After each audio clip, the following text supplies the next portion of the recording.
Welcome to the True Sky Crew podcast, where we share our cosmic pearls of wisdom. Why do we use True Sky Astrology? Because when we align with the true sky, we align with our true self. We are your hosts, Janine and Sashi. Welcome back to the channel. Thanks everybody for joining us live or on the replay. Thanks to everybody jumping in the live chat. Happy to see you guys. Today we are going to discuss just so many awesome things. The Sun Sirius alignment, heliacal rising of Sirius, all the serious things. This is the Sirius Chat in yes, it is very serious. We're going to talk about the July transits, and we will be looking at some live chat questions. If you folks in the live chat do have questions, please put them in all caps. We will kind of go through and see what seems most interesting and applicable. We'll answer a couple questions at the end of the episode. And to start off, though, we have some daily planner announcements. So let's roll into those before we get into the good stuff. Yes. Hey, everybody. Bear with me as I'm going through some throat chakra realignments. But if you have not gotten your daily planner or calendar for July, they are up on SachiTheSeer.com. You can either go to the shop or True Sky Astrology Tools, and it will be there. So you can still get the full year planner, full year calendar, PDF, or physical copy. And then July and June is also available. And July's page is down here. So the rest of the year for the PDF calendar is there. We had mentioned previously about doing potentially a package deal of July through December. However, because of how the instant download stuff works, what we're going to do is if you purchase July through November, go ahead and email us after you have finished purchasing the November one. Email the True Sky Crew at gmail.com, and we are going to send you December's for free.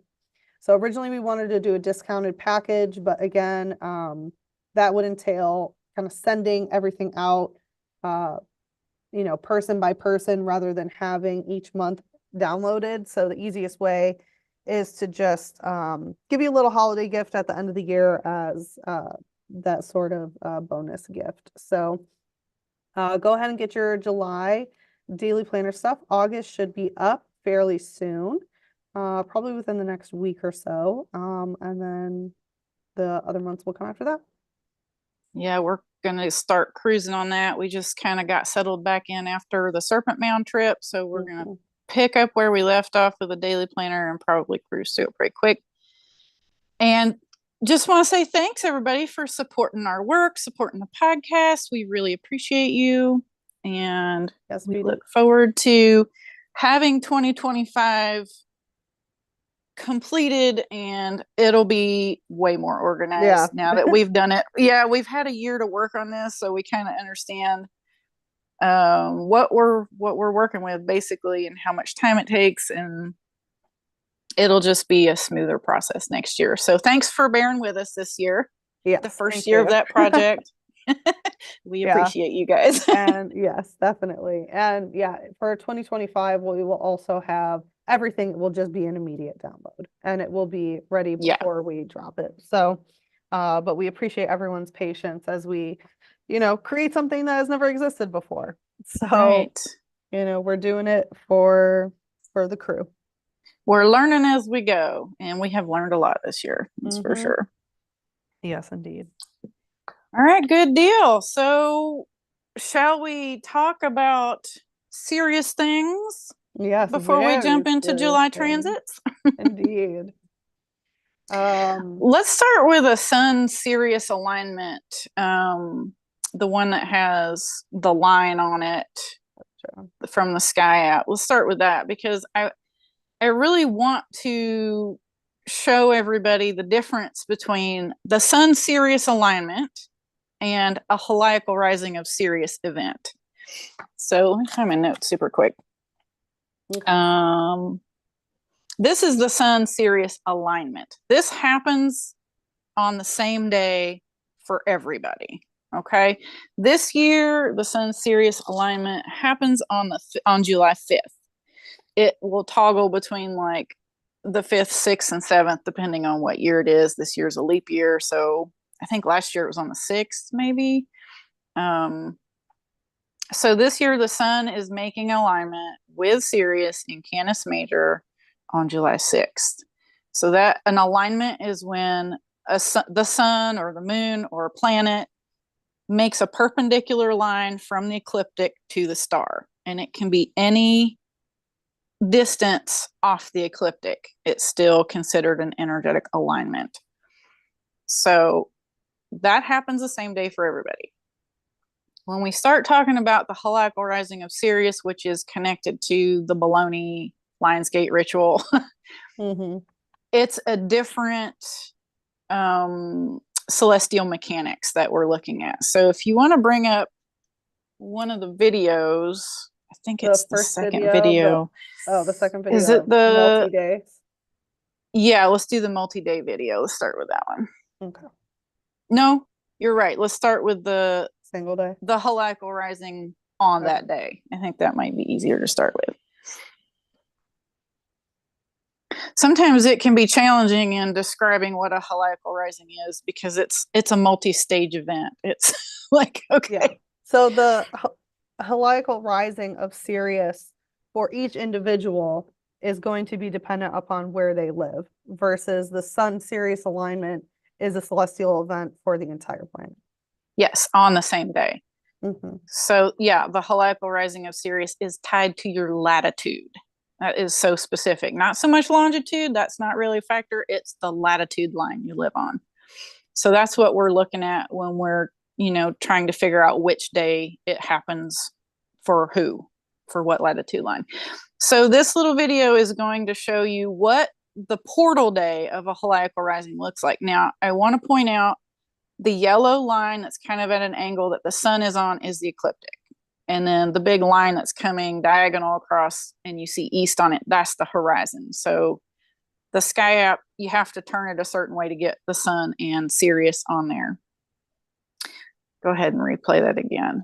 So what you're going to notice is I have got the Sun bisected and Sirius bisected by the horizon line. That's important that they're both bisected.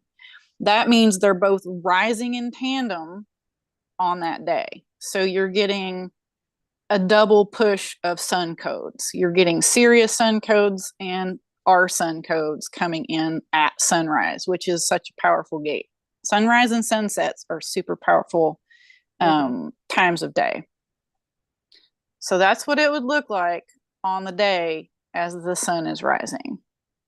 This particular, this was for 46.2 north latitude, which is CERN, which we'll talk about that a little bit in a minute, why that's significant. But that is what it would look like in your location. If you were up at sunset and you had your sky app out and you were like, oh, there's the sunrise, you would also see Sirius rising on the horizon with the Sun. So that's what I would consider the portal day. Now, let's go to the other video when you're ready. Okay. And this is going to show you that a heliacal rising is really in this case, Sirius. There's lots of stars that have heliacal risings. Any star that is a rising set star will also have a heliacal rising. We're particularly focusing on Sirius because everybody makes such a big deal about Lionsgate. So we're trying to, show the facts of how the celestial mechanics work. So this is showing over a period of days what a heliacal rising looks like, which is really what the event is like you start to be able to see the star that you are, observing the heliacal rising for, in this case, Sirius. And you're going to be able to see it more and more before sunrise. So this is showing you the star. This is the next day, the 11th, the 12th. This is August. Yeah. So as you go through the days before sunset, the star is going to be more visible. So when I was researching this several years ago, I was like, so how do you know, okay, the heliacal rising is like, okay, so you can start to see the star before sunrise, then where's the energetic big deal? How do you measure, like, at what point do you consider it a heliacal rising? So that's why when I was doing this research, I was like, okay, so the important date is when they're both being bisected by the horizon, when they're both rising at the same time, and that's the gate. It's the only thing that made sense. I've seen lots of other stuff where people have been like, well, it's when the star is at this many degrees above the horizon and the sun is this many degrees below the horizon. And I'm like, well, who cares? That could be any day. You just have to pick the right time. I mean, that's kind of like a baloney statement. I was like, it has to be one day. And you know what really helped me figure this out is like once I was activated in like 2017, I could feel these transits. So I knew that it wasn't on 8-8 for me because there was intensity around the end of July. And once I started learning this stuff, I was like, oh, it's the heliacal rising of Sirius that I'm feeling. Like I didn't understand it for several years, but it was very challenging time. Every year it was happening annually, and then this was like, oh, this is what it is. So I can tell you this is like the celestial mechanics that are important to look at because I can feel it in my body. And I guess let's talk a little bit about like what is the significance of the Sun Sirius alignment and the heliacal rising of Sirius. Like what energy does it, like why is this so important? That's a great question. Like, why do people focus on this with almost microscopic focus, right? It's because Sirius is considered a binary star to our sun. It's considered like a dual sun system. So Sirius is like the yin aspect. It's a blue star to our sun's yellow, more masculine energy. That's through mythology and like Egyptian and the Dogon tribes and all kinds of interesting things. That's why it's important and why a lot of people focus on it. It was an important star for Egypt, which we know there's lots of things that happen through Egyptian timelines, which is where this chat's getting ready to get juicy. Yeah. And which, like, the Dogon's a great example. So the Egyptians and the Dogon and other civilizations as well claim to have met entities that they claimed were from Sirius. Right. Yeah, like the Nomo, I think it's Nomos, Nomo or Numo. Anyway, you can try that. Yeah. Nomo that. But they were like the weird bipedal dolphin people, or it was like some sort of fish aquatic, the aquatic Syrians probably,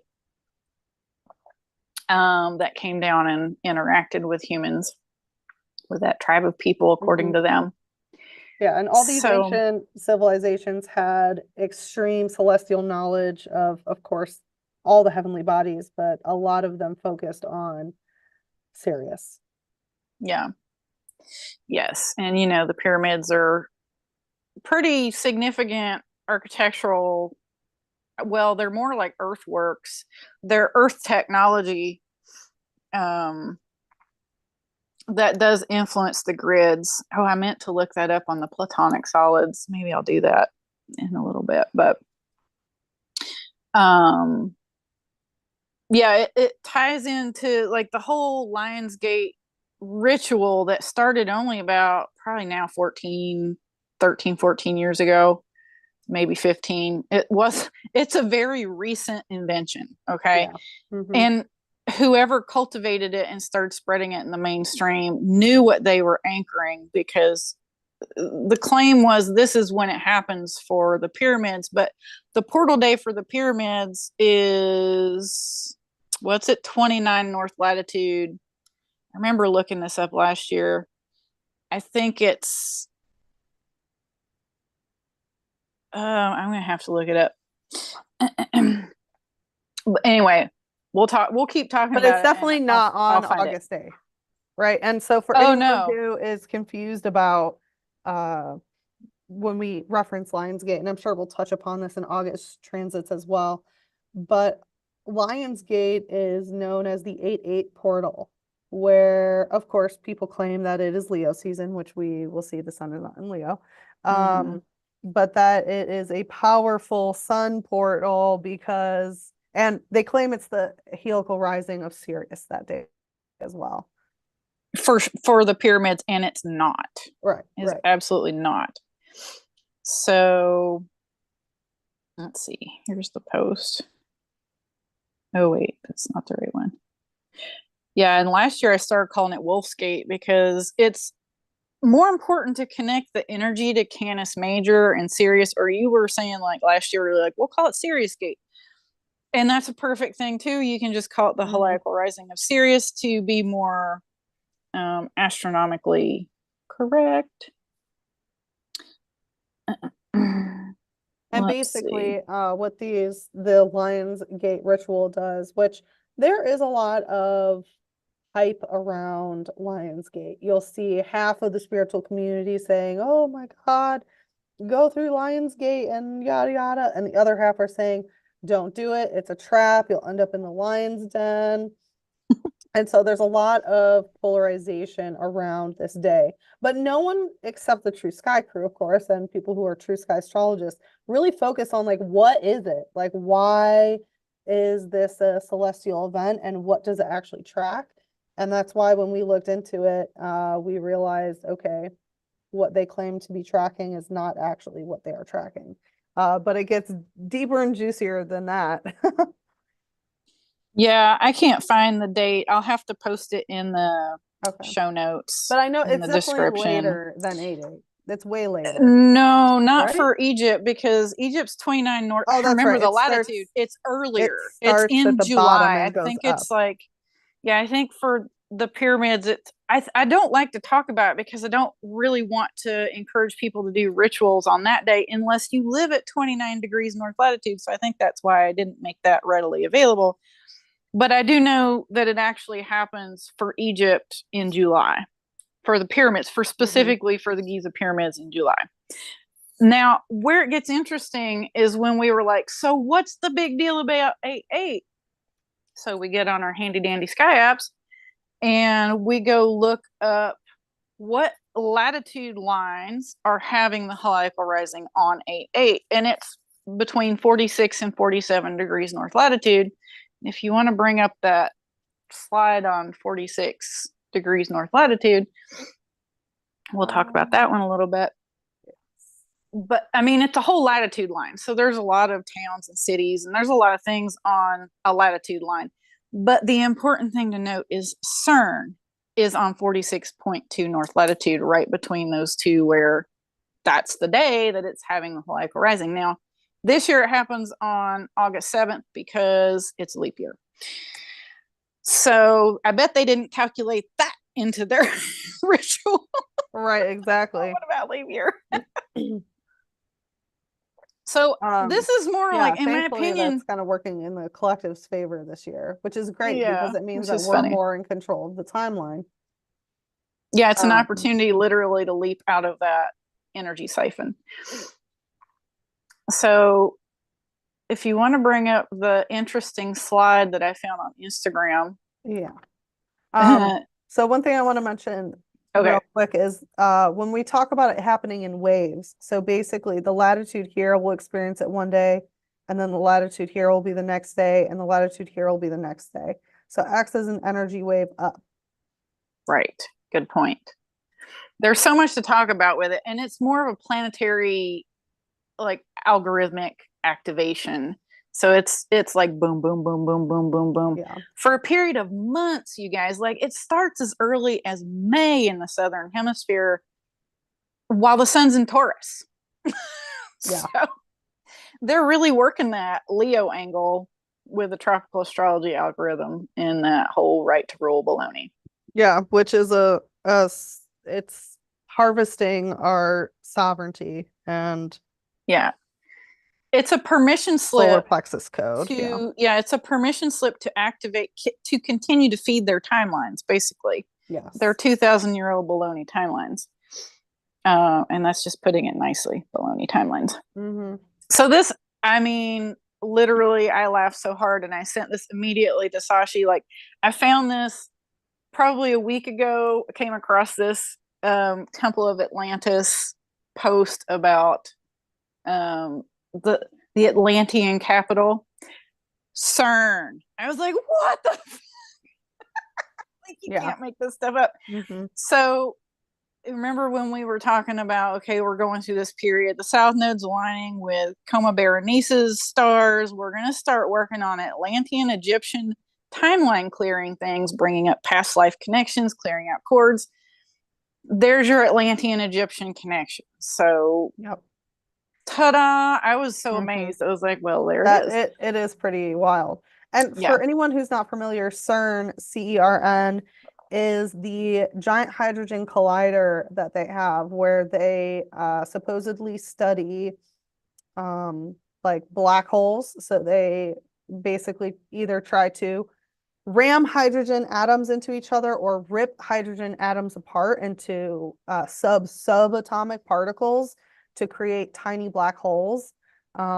There have also been ex-employees who have claimed that they are summoning demons, that they are doing a lot of really terrible things to the fabric of reality, and basically timeline manipulating. And we posted it on our last Lionsgate, like they have literally done rituals right outside of, like, on CERN's premises, like on their land outside. They have, I think it's Kali. Yeah, it's Shiva. Shiva. Or okay, it's one of the two. I think it's Shiva though. It's a destroyer. Yeah. Yeah, it's one of the destroyer archetypes. And they're in, hooded robes doing a ritual. And then they claimed like, oh, we did that as a joke. It's like, there's no way to do a ritual as a joke. That's like saying like, okay, I'm going to pray. Oh, but it's just a joke. No, if you're sitting and setting intention, there's no sarcastic or joking way to do a ritual or anything like that. So they are a known nefarious group for the type of science that they get into. And a lot of ex-employees have come out and spoken out against what they are doing and sort of their true intention. And the interesting thing about the Atlantean timelines are, Atlantis ended up falling because they were utilizing technology against divine will. And so they were using technology out of alignment, which caused their ultimate self-destruction. And the two primary modus operandi, basically, of how they were abusing technology was, one, through weaponry, and two, through genetic engineering.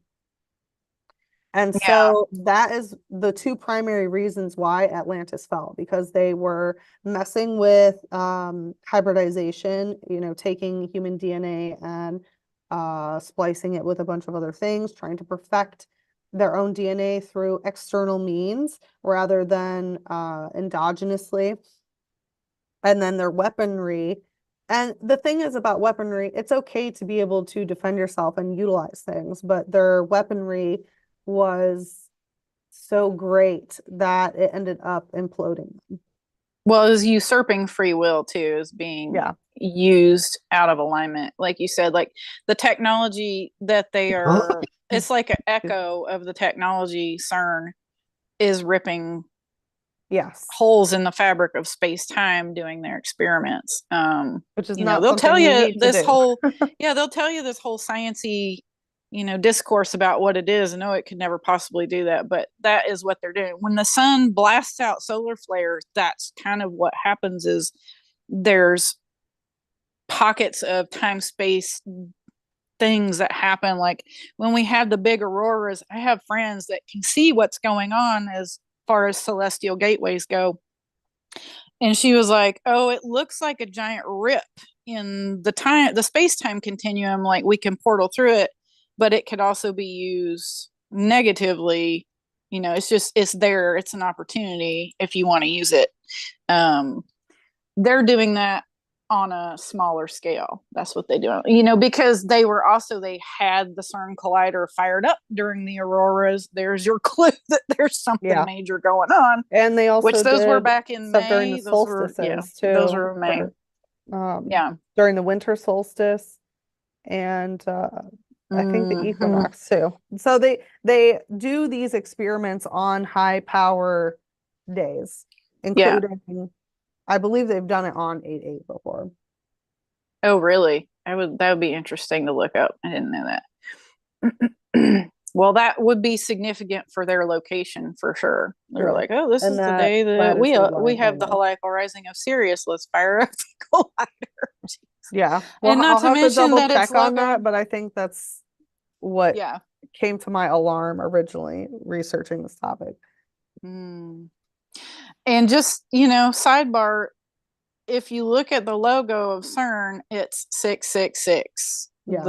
The hadron, the logo of the hadron collider looks like three sixes, all with the circle is the center point of all three of them. And that is like a carbon seal, right? It's just there's fuckery everywhere, y'all. So the that's a big information download. I think we probably need to rein it back in and be like, okay, so how is this applicable for you? Yeah. How can you use this energy to your benefit to do your spiritual work? Yeah, exactly. Well, when we So, talk about, oh, go ahead. no, you go ahead. Well, I was going to say, when we talk about like recoding Egyptian Atlantean timelines, when we get sort of into the brass tacks of what it means, a lot of the Egyptian timelines have to do with sovereignty codes, of superseding slavery systems, of superseding even surveillance state systems. And the Atlantean timelines are making sure that we are not going down the same route of self-destruction through technology. So a lot of it is integrating technology into our own lives in a healthy and sustainable way, and also becoming aware and revoking consent from any corporations, groups, or whatever who are utilizing technology for evil agendas, including warfare. Yeah, and that's a really good point because that's what participating in the ritual is. It's a permission slip. It's, Yeah. yes, I'm buying into this. Yes, you're probably getting courted to these timelines. I mean, not to be like fear porn stuff, but it's like if you're feeding that portal, that's the intention. It's like, yes, I buy into this. I support this. Da da da da da. It's also, you don't understand the celestial mechanics that's happening. It's not to freak out about CERN. CERN's always going to be doing its thing, but you don't want to support No, it it won't. in the astrals either, right? You want to be like, nope. So the best way to not do that is to understand what is actually happening celestially and work with it. Work with the heliacal, because Sirius is a powerful spiritual star. It is an important star in Earth's energy, the star seed stuff. Like, this is how the indigo races, the indigo star seeds, it's why they're even on this planet, right? Is because they came in through the Sirius portal, and there's a whole lot more to talk about with that, but that's a different episode. So it's important to work with it at the right time for your location. And if you're any kind of connected to your body, like, you'll usually feel it if you've got, indigo, if you've come through that Sirius portal, or you have contracts, or, if you have planets in your chart aligned with Sirius or opposite Sirius, like, you'll know something's going on for that wherever you're at on the planet. So it's a matter, we already have a video, like we put it up last year, how to find the portal day, the heliacal rising of Sirius portal day for your location on a Sky app. It's on YouTube. It's probably somewhere on Instagram. We probably need to put it in a highlight or something. Mm-hmm. And that's it. It's like, just don't participate on 8/8, because unless you live at 46 to 47 degrees north latitude, then you're kind of like on the stabilization crew, right? Yeah. If you live on those latitude lines, it's like, that is a day to claim your sovereignty, call your energy back to you. I do not consent to my energy being used for nefarious purposes at this, location. What's going on here? And just do your cleanup work, basically do your inner work. make your intentions very clear that day if you live on those latitude lines, because I know some of us do, right? There's a lot of people who live on those latitude lines. Yeah. So you guys And are holding the vibe. sometimes things can, even if you don't live on that latitude, sometimes these things can materialize in external circumstances. So for example, maybe you have like a friend who wants you to, like, oh, help me move or something like that, and you don't want to, but you feel obligated. Like that would be a thing where no, hold your sovereignty, say no, tell them to hire a mover or something.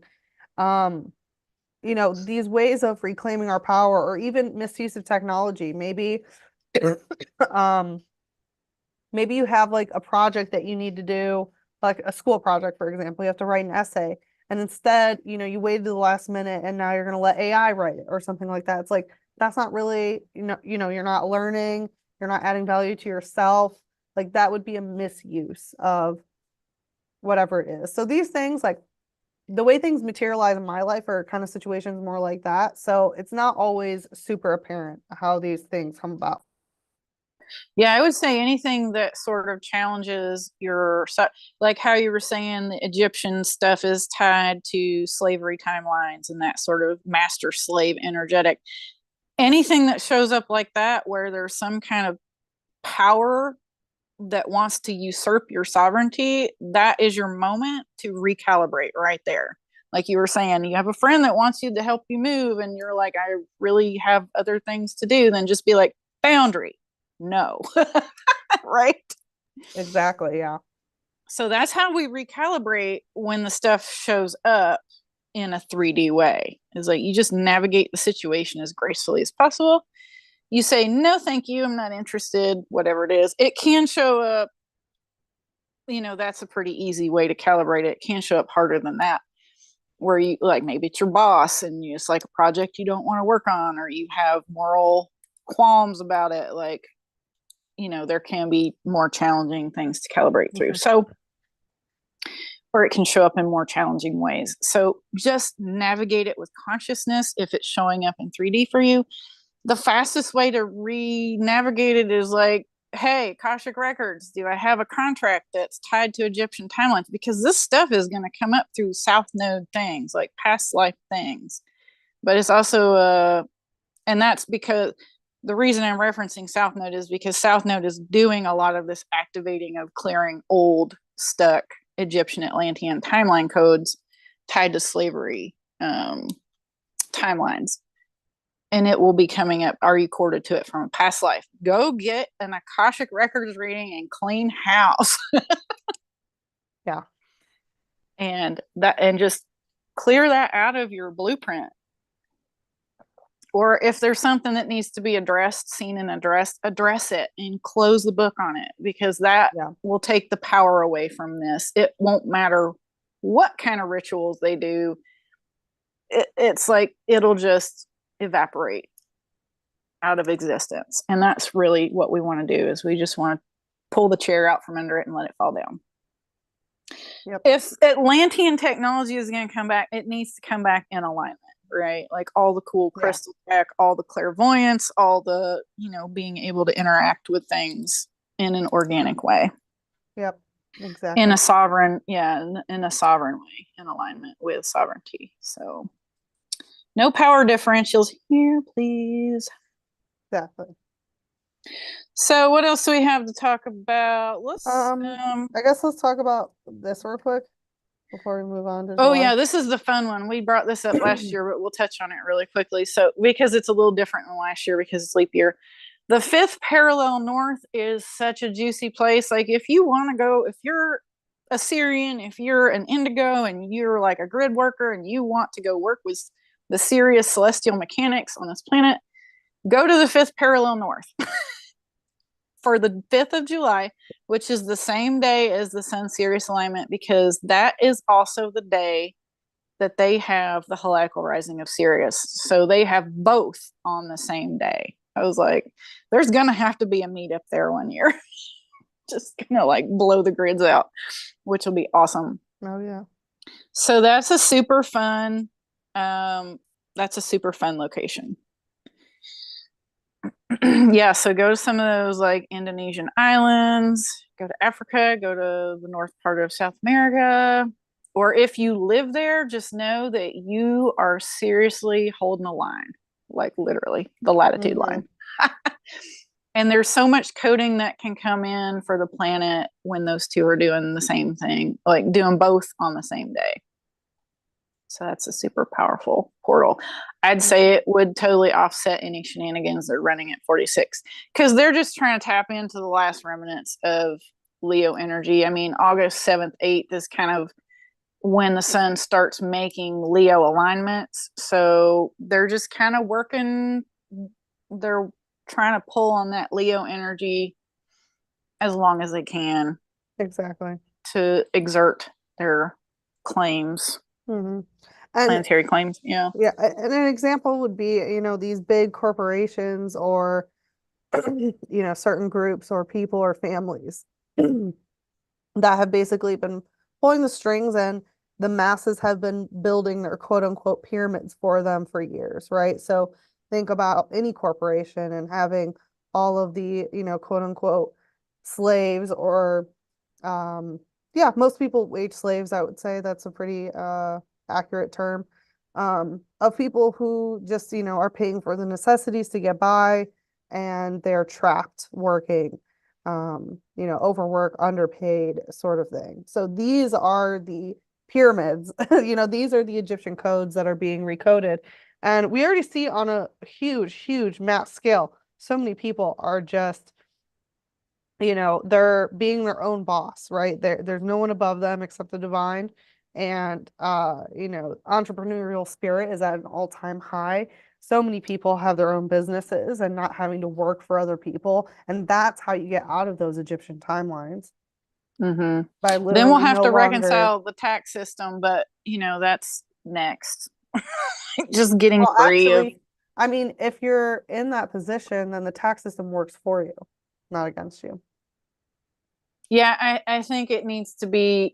Needs to come more to light as a voluntary pay-in system, which people don't realize that it is because they kind of bend you Yeah, over. it already is. Yeah. Yeah, but they don't make it seem like that. It just needs to be like, oh, this is about, and it's really the tax system is mostly only enforceable for people that work for the government or get government benefits. That's when you're legally only supposed to be taxed. But they've got employ. Anyway, that's another Yeah, that's a whole podcast. different story.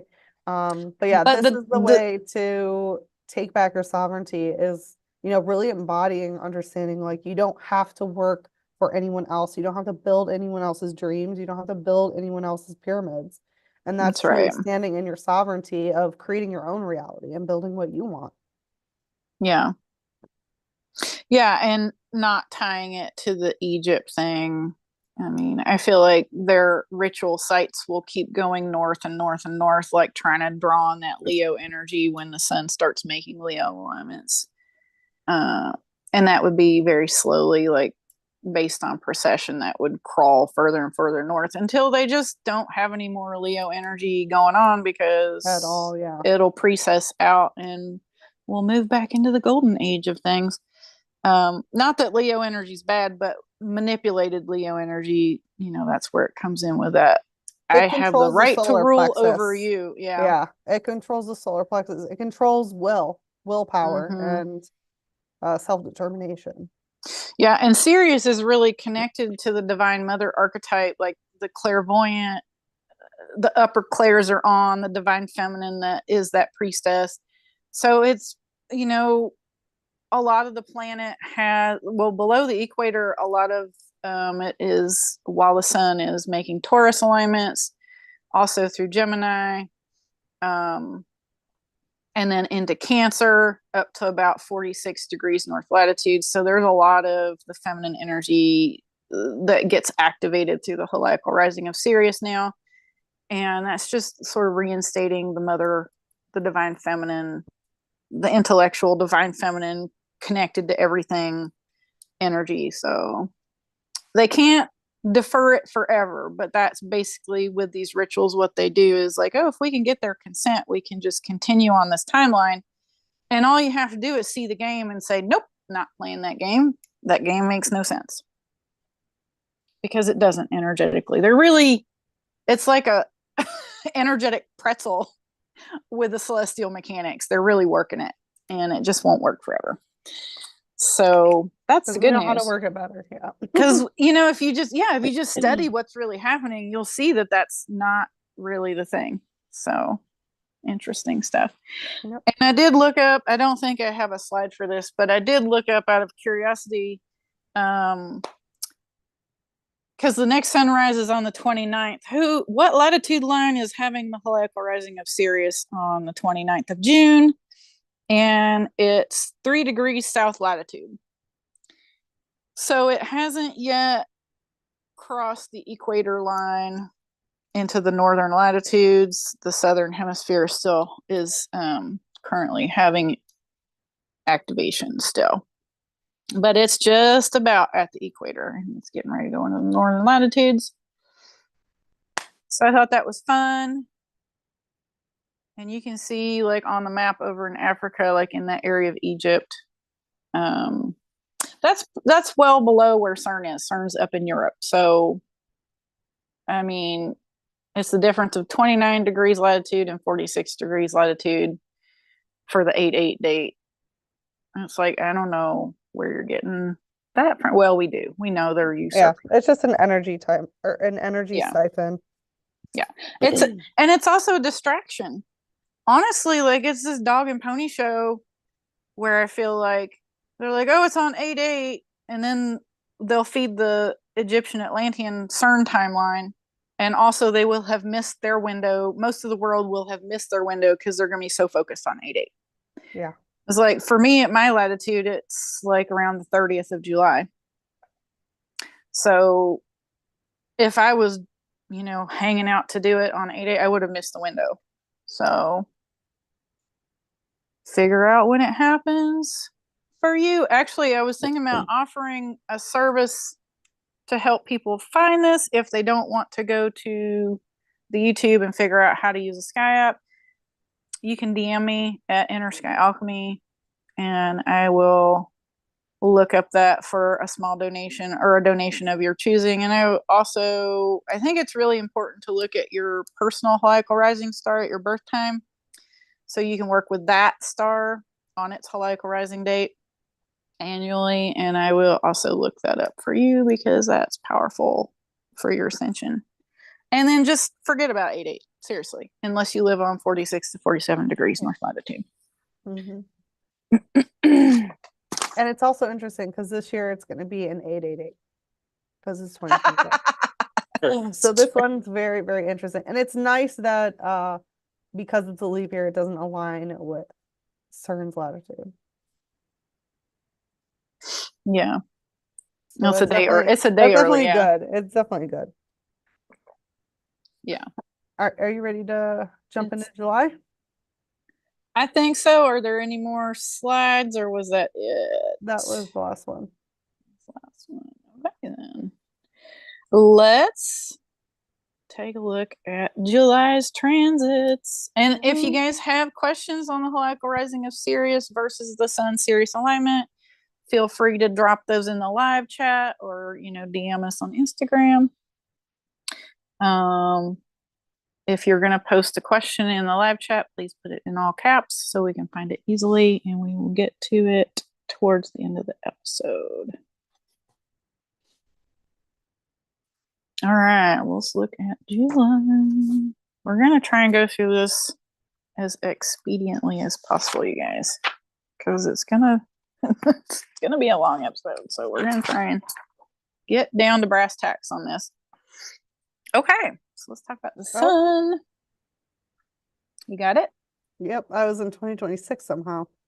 Oh, time traveling, eh? Yep. All right, July sun transits. The sun starts in Gemini at the beginning of July, of course. On the 15th of July, it moves into the Gemini Cancer void. And then on July 24th, officially moves into Cancer. There they go. That's always a fun month when the masculine energy of the sun moves through that watery mother energy. There's so much so much unification of like hierogamic energy that can happen through those transits. I love that. This month, there will be no conjunctions for the sun, no planetary conjunctions for the sun. So that's kind of nice, honestly, with all the Sirian energy incoming. It's just like, just focus on that. And then the significant fixed star alignments. Of course, on July 5th, the sun aligns with Sirius in Canis Major. On July 6th, Canopus in Carina. Nobody talks about Canopus enough, but it is just about as big as Sirius in magnitude. And it is only 1 degree by alignment on a chart, on a 2D chart from Sirius. So you can see like there's only a degree between the two on the chart. And these are by perpendicular alignment to the ecliptic. So it's like, boom, Sirius, boom, Canopus, 2 big star alignments in about a 24-hour period. And Carina constellation is like the Viking ship. So, you know, you get into all that kind of mythology, which is interesting. Yeah, and July 5th is also the new moon. So that's going to be a really big day. That's a Yeah, it power really day is. already, yeah. It really is. And if you haven't watched our Pluto return, U.S. Pluto return, the Declaration of Independence was signed on the Sun-Sirius alignment date in 1776. So the U.S. is a Sirian entity, basically. So if you live in the U.S., it's going to be a very significant year for this Sun-Sirius alignment and heliacal rising of Sirius. I feel like at the Pluto level of things, we can really we can really clean up some of those old, really subconscious things going on at the Pluto level. Or it'll just bring it up for us to see and we'll get to walk the timeline on it, which, you know, do it energetically so you can walk the optimal timeline. That's my opinion. But there's going to be a lot going on this summer. And with the South Node things too. So coming at us from all kinds of directions. Okay, moving on. On July 10th, the sun aligns with Yin Yang in Gemini, which is the star between the two that unifies the twins. So this is like a systems unifier star, which is interesting. That's a really cool alignment. Purpose star. Yeah, I think it's called, if you're looking on Sky App and it doesn't come up when you type in Yin Yang, it's Iota Gemini. Yeah, that's this one.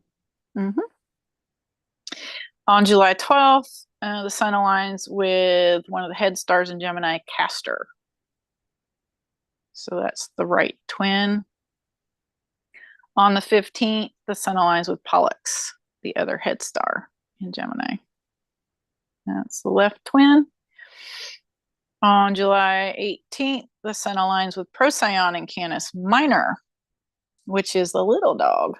That the constellation is the little dog, but Procyon is a fairly large star too, and has some interesting star mythology to it as far as starseed races go. It's very timey-wimey, very like the future, present, future, past. Like it all sort of gets into weird timeline jumping stuff with that fixed star. So it's a really cool star, actually. And I think that comes through Cancer. Oh, it's the Gemini Cancer void. When the sun's in the Gemini Cancer void, it makes alignments to Procyon. So not quite in Cancer yet. On the 21st, the sun aligns with Lucida in Monoceros. And that's Alpha Monoceros. So the Monoceros stars aren't very bright, but they are very timeline jumpy. Very, very cool stars. Very cool stars. Did you? Whoa, look, he's shooting rainbows at his butt. Oh, that must be a meteor shower that it's showing up on there. That's cool. That is cool. Oh, that is really cool. Okay, so I would really look at that July 21st date, you guys. We're getting some memos here. Definitely some unicorn. Unicorn also very farts. timeline jumping. Yeah. Yeah, there's more unicorn stars that are also significant, but that's the alpha star, so that's the only one we're going to look at on the podcast. But they are very powerful to work with those stars. Mm-hmm. Some of the coolest, in my opinion, in the chart. I love the unicorn stars. Me too. And then, here's another power window, or not window, but power day, July 30th, towards the end of the month. The sun aligns with the Beehive Nebula. Yes, that's a rebirthing portal right there. Nebulas are where stars are born. So there's lots of nebulas, but this one is so significant because it's in that mother archetype of Cancer. So you can really do some rebirthing. Definitely. And bees are a matriarchal society where the women typically shun the males every season and they die every season. Then they just keep rebirthing male drones every year. However, the past couple years, the past couple years, they've actually noted that because of colony collapse, they were letting the males live. So there definitely has been some recoding of the Beehive Nebula on Earth in terms of like our bee species. And I just saw a post today that actually after X amount of years of colony collapse, we now have the highest level of bee colonies ever recorded. Nice. So yeah, the bees are making their comeback. So that's really good for recoding the Cancerian energy of what it means to be matriarchal. Yeah. And in mythology, I think this area of the sky is mentioned as like the land of milk and honey. Yes. It's talking about that cluster in Cancer because the mother archetype, milk, flowing milk, and then the Beehive Nebula, honey. So many things are actually astro-theological. Like the metaphors are for things that are coded into the sky if you have the eyes to see and the ears to hear, kind of thing. Exactly. Celestial mechanics at its finest. So that's kind of what the sun's doing. Of course, all through July, it's going to be making heliacal risings, but with Sirius, the sun in Sirius, but it's been doing that since probably May for the southern latitudes. So we'll continue the wave of heliacal rising activations through July, through August. I think it's all the way through the end of September is when the sun in Sirius stops having heliacal risings. Because it gets to a certain latitude line where it's no longer, they're only polar stars. There's no more rise and set action above about 60. It's like either 66 or 70 degrees north and south latitude, I think. It's whatever the Arctic Circle and Antarctic Circle are, is kind of where the cusp is for heliacal rising stars. So, but I think that goes all the way through September, which is significant because I think that's when the South Node will kind of finalize its Coma Berenice's alignments. So it's like, wow, this year is just wild with the energy. But I'm getting ahead of myself. So it's helpful for me to see the whole picture of what all's going on. So that's kind of it for sun. Shall we go to the new moon? Yeah. This is just a crazy cool new moon. I love that those little meteors are streaking. I know, yeah, they're still so cute. Still going. Actually, let me pull up the chart. Right on. Check out the day, you guys. The day of the new moon, July 5th, the day of the Sun Sirius alignment.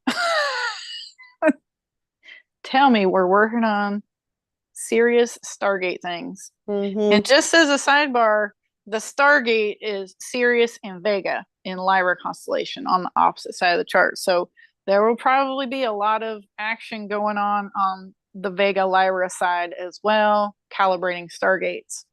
So the focus will be doing it for the Sirian energy, but you'll also be calibrating things on the other side of the chart. So this is the new moon. Oh my gosh, this day is so exciting because the moon will be over there by Vega. It'll be in the Lyra area. Or no, sorry, wrong configuration. I'm thinking of a full moon. Never mind. They're both at Sirius. Blah. But there's still going to be things going on the other side of the chart. It will just be most of the focus will be on Sirius. Like if you have a planet in your natal chart opposite this, you have some planet at Vega or in Lyra constellation, like you're going to be doing some work through this lunar cycle. Cool stuff. Mm-hmm. So aspects for this new moon, it will be, well, before we do aspects, it'll be around almost 7:00 p.m. Eastern Daylight Time for the East Coast. It will be conjunct Venus and Gemini, about a 9-degree orb to Venus, and Venus will be aligned with Pollux, also in Gemini, one of the head stars in Gemini. That'll be fun. What do we say? That's the left. That's the left head star, Pollux. Yeah. In the left twin. Yeah. So kind of a focus on yin type energy with the left twin. It'll be square the North Node in Pisces at Algenib and Pegasus. That is one of the stars in the Great Square of Pegasus. So that's why that's significant. So maybe some tension into moving into your North Node things like DNA recodes, galactic level DNA recodes, interesting stuff. Also square the South Node. Square the North Node, it's going to be square the South Node. And the South Node and Black Moon Lilith are conjunct at that time, that day. Like, yeah, that's big. Very conjunct. In Virgo at Vendomatrix, which is not the easiest star alignment. That feels like some work for sure. Curse clearing, past life stuff, oh woe is me programs. Clear that out of the template. Trine Saturn retrograde in the Aquarius Pisces void. That feels like, yes, let's clear that karma. That feels very supportive. So work with Saturn. Recode that karma. Sextile Mars in the Aries Cetus void aligned with Rushba and Cassiopeia and Barani and Aries. Those two are in the same alignment, basically. That's why we talk about both of them at the same time. So it does feel like some divine feminine, kind of like I am willpower and female empowerment type recodes through the Mars archetype, which is interesting. So you're doing energy, and that feels supportive as well. Make good choices. But, you can choose to be in your feminine too. Like, I'm going to choose to rest today. I'm going to power rest. Or I'm just, I'm going to go with the flow, and I'm going to make sure that nothing gets in the way of me having fun today. Like that feels like a fun transit, honestly. You could really work that one. The Aries Cetus void is, that whole rebirthing window anyway. So make some new choices. Be very conscious of how you're making those choices and your actions that day. Because it's all, you see the thing at the bottom, sun and moon, fixed star alignment is exactly aligned with Sirius. Like you can do some major recoding, like at a galactic level through what comes up. And the biggest pop of this energy will be, the new moon. Boom, there it is. Maybe the first couple of days will be intense until you get to the first quarter, honestly, like a weekend.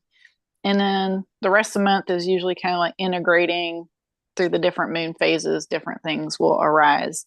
So whatever shows up in the first week after the new moon is kind of what you're calibrating for the month. But the energy of the new moon does travel with you for the lunar cycle. So we get a month of working on serious Stargate things, which is just super cool. So really use this lunar cycle this month. Like you can work it. Yep. And in our daily planner, we have tons of information on how to use this energy and some mantras and plant remedies that you can utilize during this time. Yeah, if you haven't bought the planner and you want to try it, July is definitely the month to go out and get the planner. Like it's the greatest month to go get that planner. You will get so much information. Yeah, there's a lot of good stuff in there. Energy. Yeah, such a powerful month this month. that feel good for the new moon? You want to add anything else? Any thoughts, vibes, feels? Well, when I was channeling this new moon, originally I was getting a lot about brotherhood codes. So it's interesting that you're picking up on the feminine aspect of it. I got a lot of like masculine to masculine energy and what that looks like. Um, but also like new moon in Gemini is just a really great time to allow new thoughts, to really focus on your brain health, your nervous calm system health, and clearing out your brain basically. Especially we just had the Sagittarius full moon, which was, well, Ophiuchus Sag full moon, which was really a great time to like release a lot of belief systems and sort of perceptions and things. And the new moon in Gemini is going to be bringing us a lot of new information to sort of fill the void of what we have recently let go of. So be open to new ways of thinking, new info, new data, because this new moon Mm-hmm. is going to bring Yeah.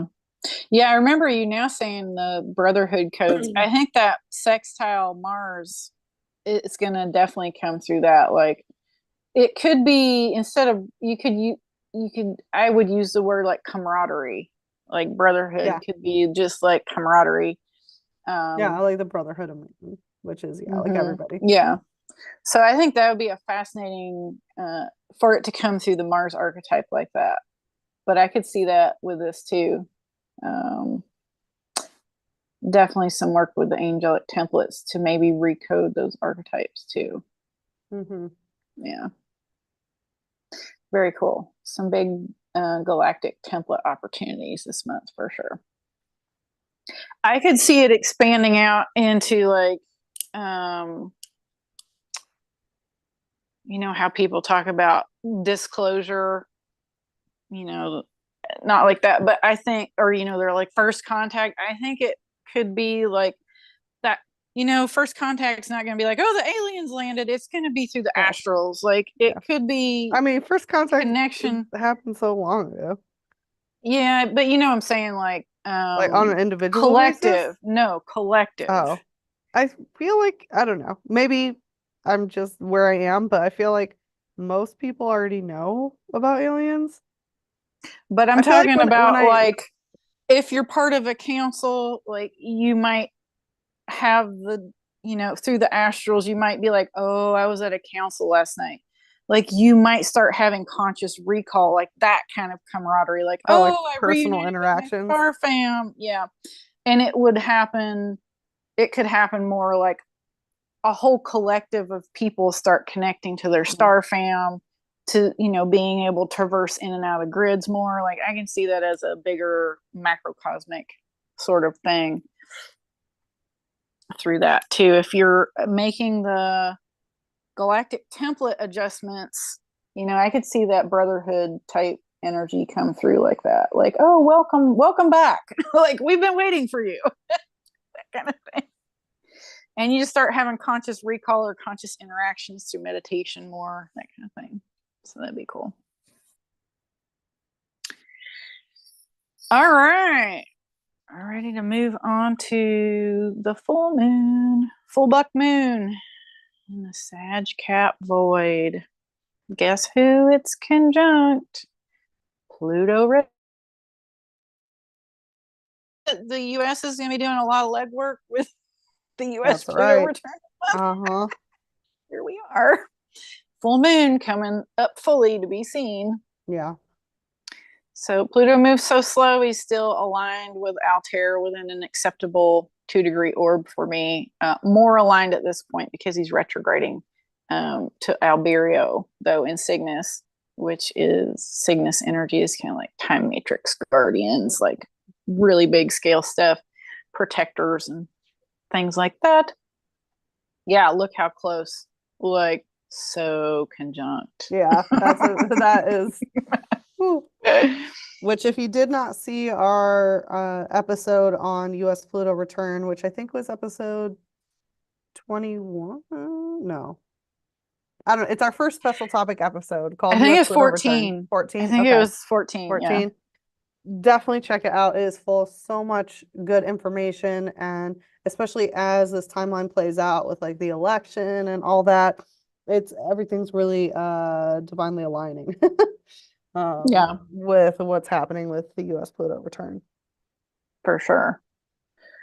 So look at what the moon will be opposite. This is where I was getting ahead of myself in the new moon. I was like, oh, it's opposite over here. But for real, the moon will be opposite the sun in the Gemini Cancer void, aligned with Lucida, aka Alpha Monoceros. It's like, and we're back to Lucida. Like, we are seriously going to jump some timelines if you are doing the work. So that's amazing. You know, it's like bringing up those deep Pluto level things and moving on. Like, let's witness what we need to and let's move on past it and get on this timeline over here. That's the organic timeline. So I think that's amazing. Yeah. Sextile Neptune retrograde. Neptune will be in retrograde at that point.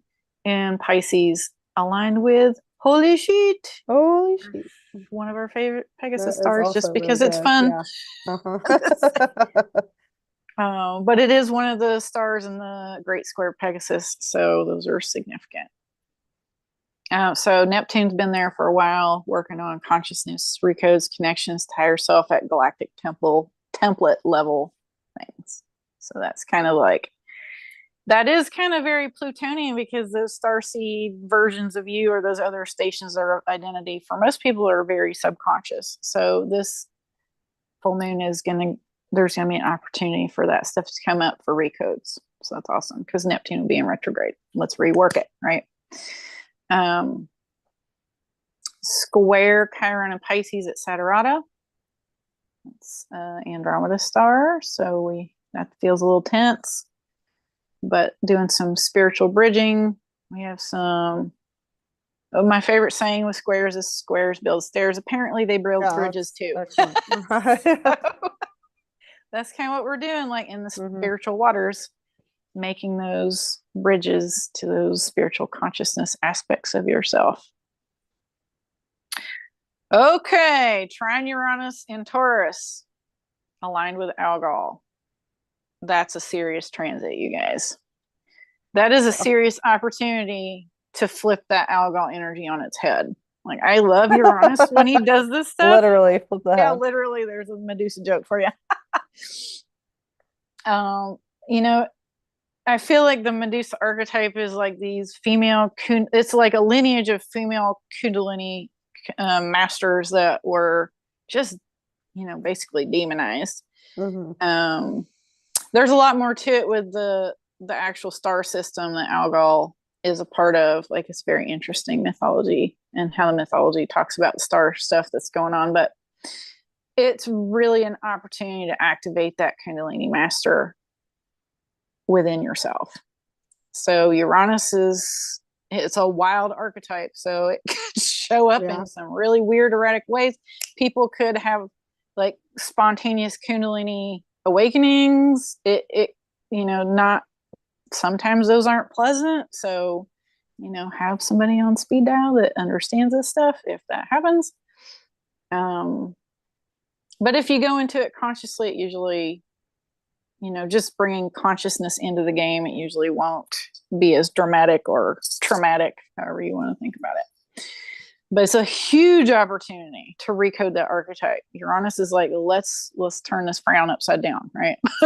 Yeah, and Uranus is also the ruler of technology and science and engineering, mathematics. So working with Uranus, and since there is a trine, it shouldn't be too hard to do that. Working with Uranus during this time is definitely recommended. And make sure that you're using your tech properly. Yeah, and your own body tech. Uranus is transiting through Taurus, so it's like, get grounded. I could also see for certain individuals, like working with the planetary Kundalini, working with the planetary Albion, like activating grids and stuff. I could see it as planetary light body activations too for people that are working at that level. That's huge. That's a huge opportunity right there. Trine Mars and Taurus at the Pleiades again. This that feels so amazing. That transit, that opportunity feels so amazing. Like that fifth dimensional heart based energy, like anchor it onto the planet. Oh, I love that. Definitely. Yeah, this is a really great full moon, and the info that we have in our daily planner on this is exquisite. Yeah, so great. It's the month to go get that, y'all. Seriously. So as you can see, the full moon, significant fixed star alignments, Alberio and Cygnus, Altair and Aquila. That does feel like recoding some astral. I call Altair the astral zoom room. So it's like being able to access the astral traveling skill, and also like recoding time matrix things with the Cygnus. So it's just huge. Like weird stuff might come up. Write it. Like write it like you know what you're doing. And I think it's going to be amazing. I think dreams too for that full moon are just going to be wild. So have your dream journal ready. Definitely. Yeah. It's going to bring up some stuff from that Plutonian depths that you're going to be like, I was seeing weird blue people and books with fire letters and like, what the heck is this stuff? It's going to be wild stuff like you might not even have words to describe. So that's fun. Well, yeah. Time. Yep. And it's the second full moon that will be engaged in the Sagittarian star system. So there's lots of Sag goodness that is going to sort of take 2 months to release. And again, a lot of it is perceptions, belief systems, you know, who you think you have to be to access the vibration of abundance, etc. So yeah. Let it go, let it go, let it go. Yeah, Sag Cat Void is like Jupiter and Saturn. Saturn together, you know, like a blend of Jupiter and Saturn energy. So it's like have fun recoding your karma. That's the best way I can describe it. That's is like try and make it easy, try and make it fun, be diligent, like actually go do the Akashic Records session, you know, or go muscle test and access your own Akashic Records and make the intention to address what is ready in this moment to be addressed. And that will help immensely, I feel like. But try and have fun with it if you can. Definitely.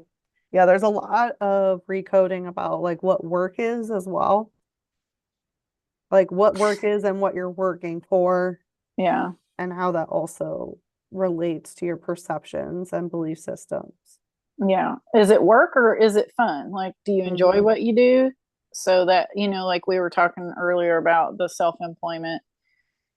Most people that are self-employed love what they do. That's why they're self-employed is like, well, that's the whole point. You know, I was doing this just artsy thing and everybody loved it. And that's how you know you're in alignment. It's like you start doing the thing you like and it just blows up and everybody wants to get a piece of that action and you're just like, okay, great, that worked. So if you can't do it as a full-time thing, maybe try it as a side hustle and just let it grow gradually and grow yourself right out of that slavery matrix. Exactly. And you'll find that once you start that path, the universe will support you to make it happen. Once you get out of slavery programs, you will not go back in. Nope. You won't have to. The universe will not support you going back in. Yeah. That's right. Okay. Ready to move on to Mercury? Yep. All right, let's see what Mercury's doing. Mercury starts the month in the Gemini Cancer void and moves into Cancer on July 3rd.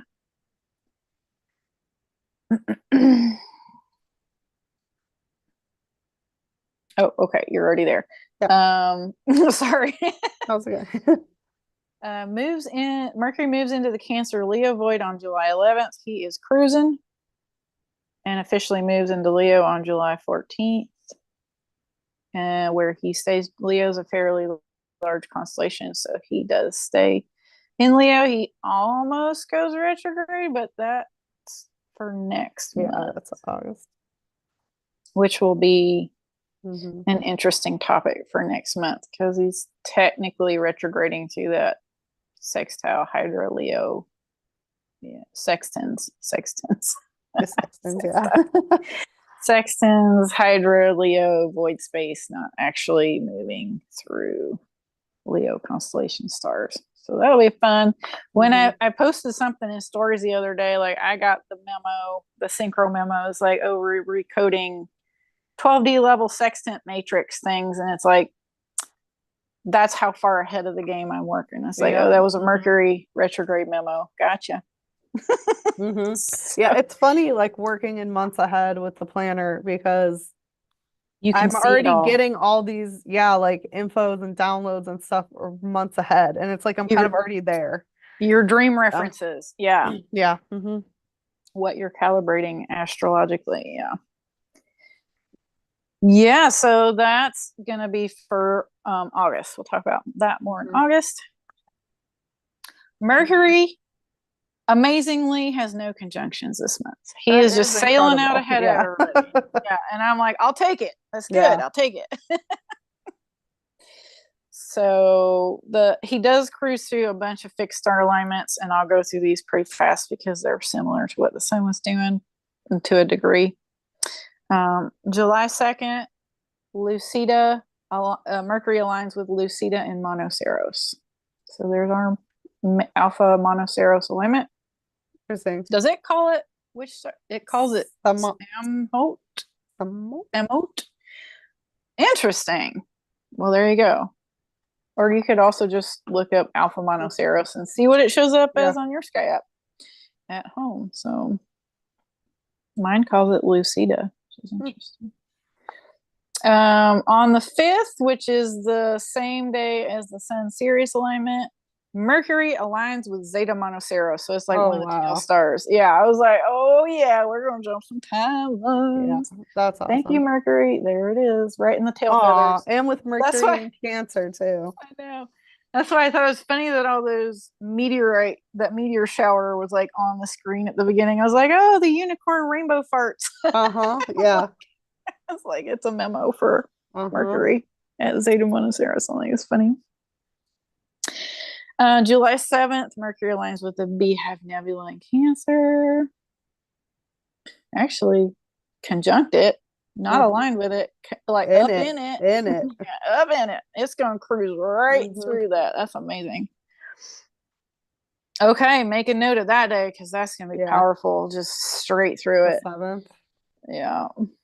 Yeah, I'm going to put a star by that one. That's going to be a power window with the new moon on the 5th. I think from the 5th to the 7th. That'll be interesting. Okay, July 10th, Mercury aligns with Ashleisha and Hydra. In Hydra's head there. And then on the 12th, Hydrobius, the other star in Hydra's head, the other major, I think it's Zeta High, that one that says Zeta High.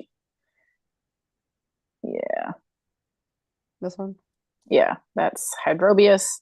Also in the same day, aligns with Dubé in Ursa Major. So starts making Ursa Major alignments on the 15th? Yes, Mirac in Ursa Major. So, we're starting to get into lots of Ursa Major energy. See how big that constellation is? Power bear energy. Mirac. On July 27th, Mercury aligns with Alphard and Hydra, which I think is the Alpha Star. Wait, July 27th or 22nd? 22nd. Okay. That's getting really close to a Regulus alignment. You can see how close Regulus. Yeah, there's Alphard and there's Regulus. And then on the 25th, Rose Star Regulus. So a couple days later. That's going to be a big day. That's going to be awesome. And he's starting, if you do the days like ding, ding, ding, you can see he's starting to come off the ecliptic to start retrograding. Like he's slowing down. He's going to be slowing down as he's going by Regulus. It's like, we make a U-turn. Yep. And we're going right back up over it. So that will actually happen in August, but we're going to really feel that Mercury energy at Regulus for a couple days because he's not going to go flying by it. He's actually putting the brakes on. That'll be fun. That's probably, I'm going to circle that day for future reference. So yeah, getting some powerful Mercury feminine energy as the sun moves in all the way through Cancer constellation in July and moves into Leo energy. And I love Mercury in Cancer. It's so soft and emotional. It's really easy to talk about your emotions with people and sort of really emotionally connect through words or even nonverbal communication. It's just a really soft transit for me. Ooh, I like that, the nonverbal, like picking up on nonverbal cues. That's a very Libra skill too. Like, oh, that's going to be an interesting way to look at it this month. I could also see it as like priestess activations, like clairsentience, the empathic clairs really coming to the surface. And also like speaking from the heart, like the heart to throat channel is going to be just so wide open and very, very powerful. Yeah, it's going to be a great month for that. So just speak your truth, speak from the heart. It, you know, as it moves into Leo, that's reattuning how you speak like that is going to be very empowering. Yeah. Right. As we move into Leo season and be like, you're going to find a whole new gear, a heart-based gear, which will be great with that Mercury archetype. Because, you know, the deviation or the lower vibe Mercury is like untruth, like lying, things like that. Trickster energy, it can be very tricky. So the way you recalibrate it is just take a breath, you know, take the elevator from your head. This was the best visual for me. I heard it on a podcast a bunch of years ago. It was like, when I'm up here spinning and you know, words are hard and thoughts are spinning, it's like, take the elevator down from the head, down into the heart, take a breath, and just, what is it that you're really trying to say, right? Just give it a minute. So that's a really good, that is a really good exercise to do. Yeah, it's going to be, I think, the pivotal thing for the Mercury recalibrations this month is like, take the elevator to the heart and hang out there for a few minutes. Speak from your heart. Yeah, good deal. Okay, we're ready for Venus. Yep. Let's move on to Venus. Venus starts the month in Gemini. I love her in Gemini. Moves into the Gemini Cancer void on July 6th. That's kind of in that window from the 5th to the 7th that I'm feeling like it's going to be a power window. Venus will be moving into that void space on the 6th. That's going to be interesting. Kind of transitioning. Venus moves into Cancer on July 12th. Officially, and then on July 22nd into the Cancer Leo void. There she goes. And she doesn't quite, oh yeah, she does make it into Leo on July 26th. I didn't see that little nugget under there. So actually moves all the way into Leo alignments just by a smidge on the 26th. And, you know, Leo's big, so she'll spend most of August transiting Leo. No conjunctions. Another one. Another planet. No conjunctions. Yeah, it really is crazy because most months is just like conjunction everywhere. Yeah. It's like focus on the sun Sirius energy. Like literally no distractions. Yeah. So I'm going to just go through these super fast with the fixed star alignment since there's no conjunctions. July 2nd, yin yang in Gemini. Yep, Iota Gemini right there. July 3rd, Castor, that head star in the right twin. July 6th, Pollux, the head star in the left twin. Venus will be making that alignment. July 8th, Procyon, Canis Minor. I feel like the Venusians are going to be doing some interesting quantum jumping future past timeline things. It's going to be wild. July 11th, there's Lucida and Monoceros alignment. There's our major unicorn alignment for Venus. And of course, if you look at Gemini and Cancer, Monoceros takes up most of those two constellations. Well, maybe not most of Cancer. That's more Hydra, but it's definitely a bridge. It's definitely a bridge. Mm-hmm. Through all those transits through Gemini, there's going to be Monoceros alignment. So all of Gemini season, there's potentials for timeline jumping, which is fascinating. And that goes for any planet, not just Venus, or any luminary that's cruising through there. Mm-hmm. If there's Gemini alignments, there's usually Monoceros alignments as well. So, or I should say, if there's Gemini transits, there's Monoceros alignments. July 17th, Venus. Geminis are so magical. That's right, because they can do the jumping. They can do the timeline jumping. Can. That's why sometimes they disappear. I think the unicorn is the higher octave of the twins because the unicorn's horn is it's like two things that spiral together to a point. Yeah. To become one. So it's really the higher emanation of Gemini, in my opinion. That's why I like looking at Monoceros alignments. It's like, because it definitely has to be an evolved Gemini to get to the point. Yeah, exactly. Because it can take many more spirals. Of a Sag skill. Yeah, that's more of a Sag skill. Yeah, it can take a lot of spiraling through things to get to that unified state.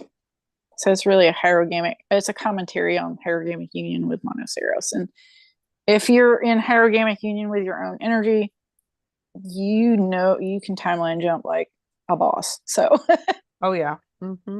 Yeah. So July 17th, Venus aligns with the Beehive Nebula in Cancer. Is she gonna go right through it? Yep. Yeah. She's going right through it too. Wow. Okay, so I'm circling the 17th because that'll be fun. See what happens on that day. July 21st, Venus aligns with Ashleisha and Hydra. That bigger head star. I think it's the one on the top. This one. Oh, no. Does it not come up if you type it in? I think it's the one on the top.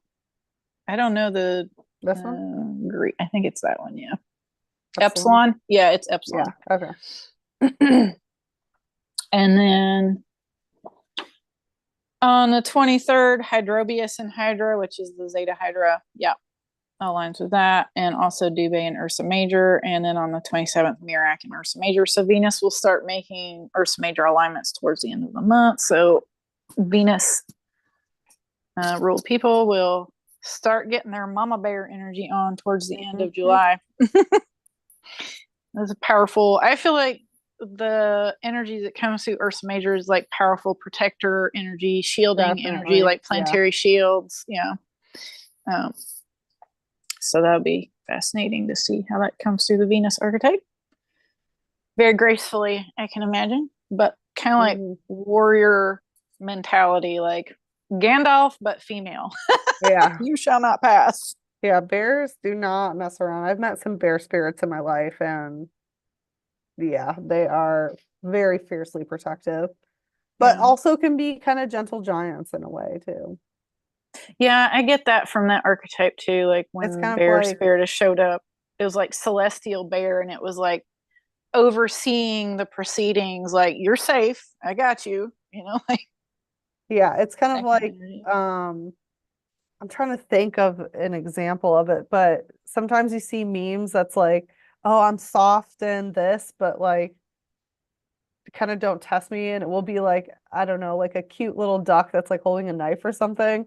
That's the kind of energy that Ursa Major has, especially when it comes through like Cancerian transits too, because that's like the mother who's like so soft and nurturing and everything, but if you mess with her babies, you're gonna get it. Yeah. You're gonna feel like the feminine wrath. Yeah. Protective maternal instincts. Yeah, definitely. Yeah, so that's Venus in a nutshell.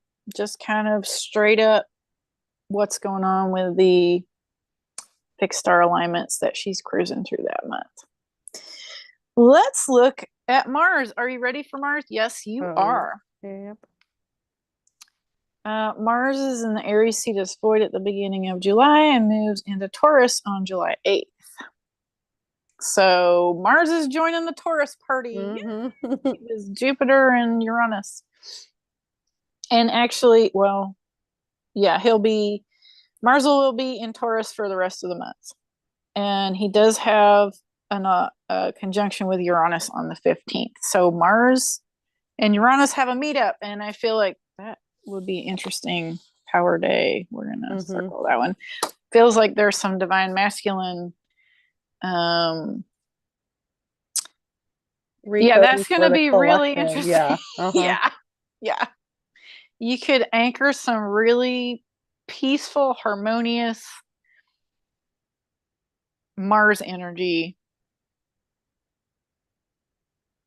It could be one of those days where we're talking about, where we're talking about Jupiter and Uranus a couple months ago and like Earth grid activations. It could be some of the beginnings of like, I'm going to take this action step to start living more in alignment with the planet, or like, hey, I had this inspiration for technology that will help the planet. I'm going to go work on this.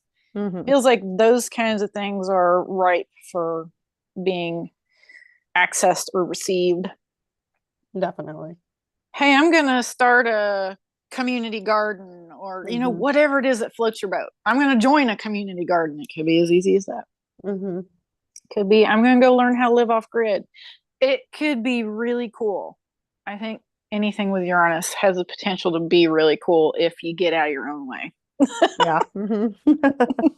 Just roll with it. Yeah. Yep.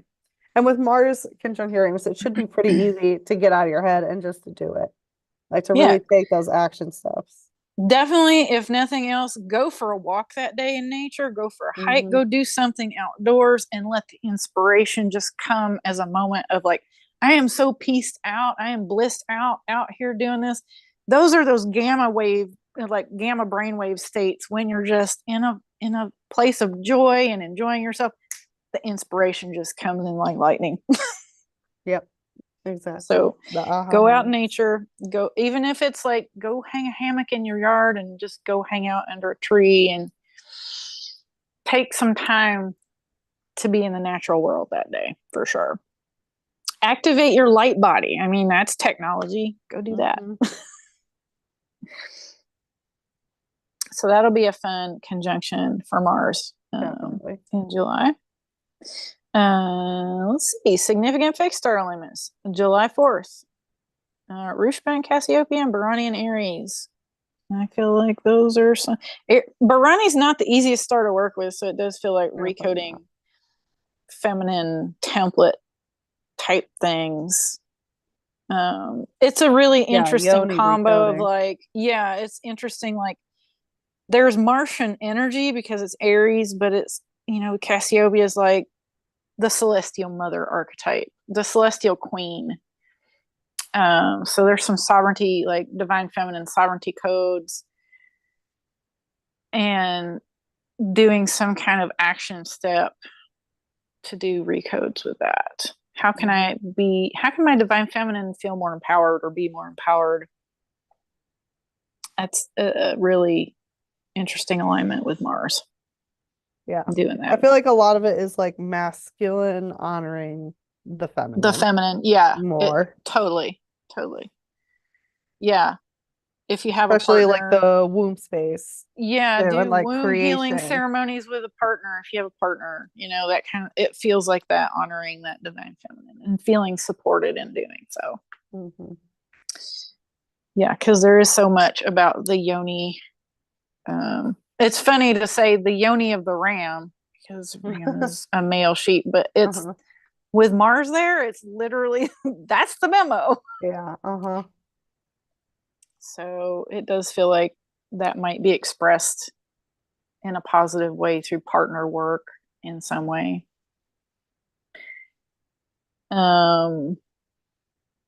but that's coming through the Aries Cetus void, so it's sort of like a rebirthing opportunity. It's like a consciousness bridge area. Like you can rebirth some aspect of your understanding of yourself through that process. So if you feel supported through whatever you're working on, like that does give you a whole different outlook on life. Yeah. It's also a great time to be birthing like a new project or creative endeavor as well. Yeah. To take action into that, whether it's like starting a project or, you know, maybe doing the like legal framework for an LLC or something like that, like really taking the action to bring something into existence and honoring the metaphorical womb space that all of creation comes from. Yeah. I feel that strongly there. The creative process. What does that look like for you? For sure. Because Mars is kind of the last, well, not kind of, is the last celestial body to be moving through this space, other than Chiron, but that moves so slow. Yeah. The other guys, kind of Saturn like, and all those other guys yeah. are moving slow. Yeah. They'll be where they're at for like a while. they've all gone through this portal space. So Mars is the last one that's, you know, in the getting fast out mover of group. well, even I mean, Even yeah, Uranus and Jupiter, Neptune and Saturn are going to take so long that other planets are going to come through. They're going to get lapped. Yeah. Yeah. Pluto, Neptune, Saturn's going to get lapped, so they're not going to be making that transit. Yeah. So Mars is like the in the last next sort year. of wahoo to kind of taking the Aries energy and newness energy for the rest of the celestial year. Yeah. And I know we were joking a couple episodes ago where it was like some transit was like, oh, go do a yoni steam. Like I still feel like that's a viable option for honoring your yoni if you have one, or your prostate if you feel like, you know, doing that energetic work to clear out that area. And that is a loaded energy area for courting. Like, good grief, the stuff I've cleared out of that whole perineum area, and it's there's a lot of stuff that gets courted in the root chakra, so feels like a great day to honor the root chakra in general and to do some clearing, cleansing, and also get creative, like creative projects like Sashi was saying, like use that root chakra to build safety and security in a way that is also fun. Yeah. Okay. Well, you know that Uranus Mars conjunction might not be so lovely. Yeah. Now seeing this. Because it's aligned with Algol. Oh, it's aligned with Algol. Well, I feel like it's so there's still a lot of transmutation. It is still powerful, but it's not going to be as the masculine can come in to recode that distorted Perseus energy. Be like, actually, Medusa, no, we're not going to chop your head off. Let's go have a chat. Right. Let's go. What's going on, sister?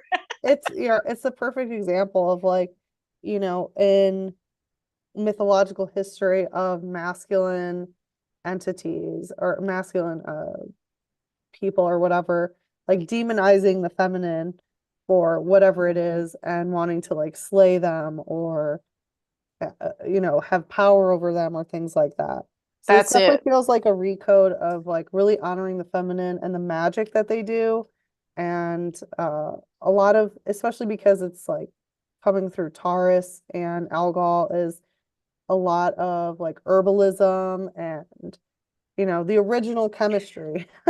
Yeah, the natural you world. know, the healers and the witches and the herbalists used to have. And instead of condemning it, you know, being curious about it and utilizing it to your advantage. Yeah. It could also be feeling, you know, the magical feminine in you feeling supported by your own masculine energy, or is there some aspect of you that is shutting down your feminine, like your clairsentience and all the empathicness, like the feeling clairs, right? It could be a day to address that. Now, you're right. I can see that as being a really erratic day. That could be some weird Kundalini things going on. Like your body might feel like it's going haywire. It'd be a great day, like you said, for herbs, tinctures, Yeah. chamomile, like all the Yeah. calming herbs. Yeah. I would It stay definitely away from doesn't feel anything like a that's a day. poison. Stay It away from doesn't, dyes and fragrances yeah. and Au naturel. process. Yeah. Just stay It away from all the doesn't junk. feel like a day that you want to push the kundalini process. It feels like there will be enough juju running through Yeah. Mm-hmm. celestially to assist the body in doing it kind of spontaneously. If it happens, it's more like do the things that help you ground, because Taurus, right? Mm-hmm. Get grounded, get out in nature, soothing herbs, calming practices. It wouldn't be breath of fire, it would be like figure eight breathing to calibrate the electrical system into a state of what do they call it, rest and digest. Like you want to Yeah. facilitate rest and digest that day because there's going to be Yeah. enough wildness going on. Parasympathetic. Yeah, parasympathetic Parasympathetic. system. Yeah. Yeah. That's going to be a fascinating day, I think. Oh yeah, look at that, look at that, look at that.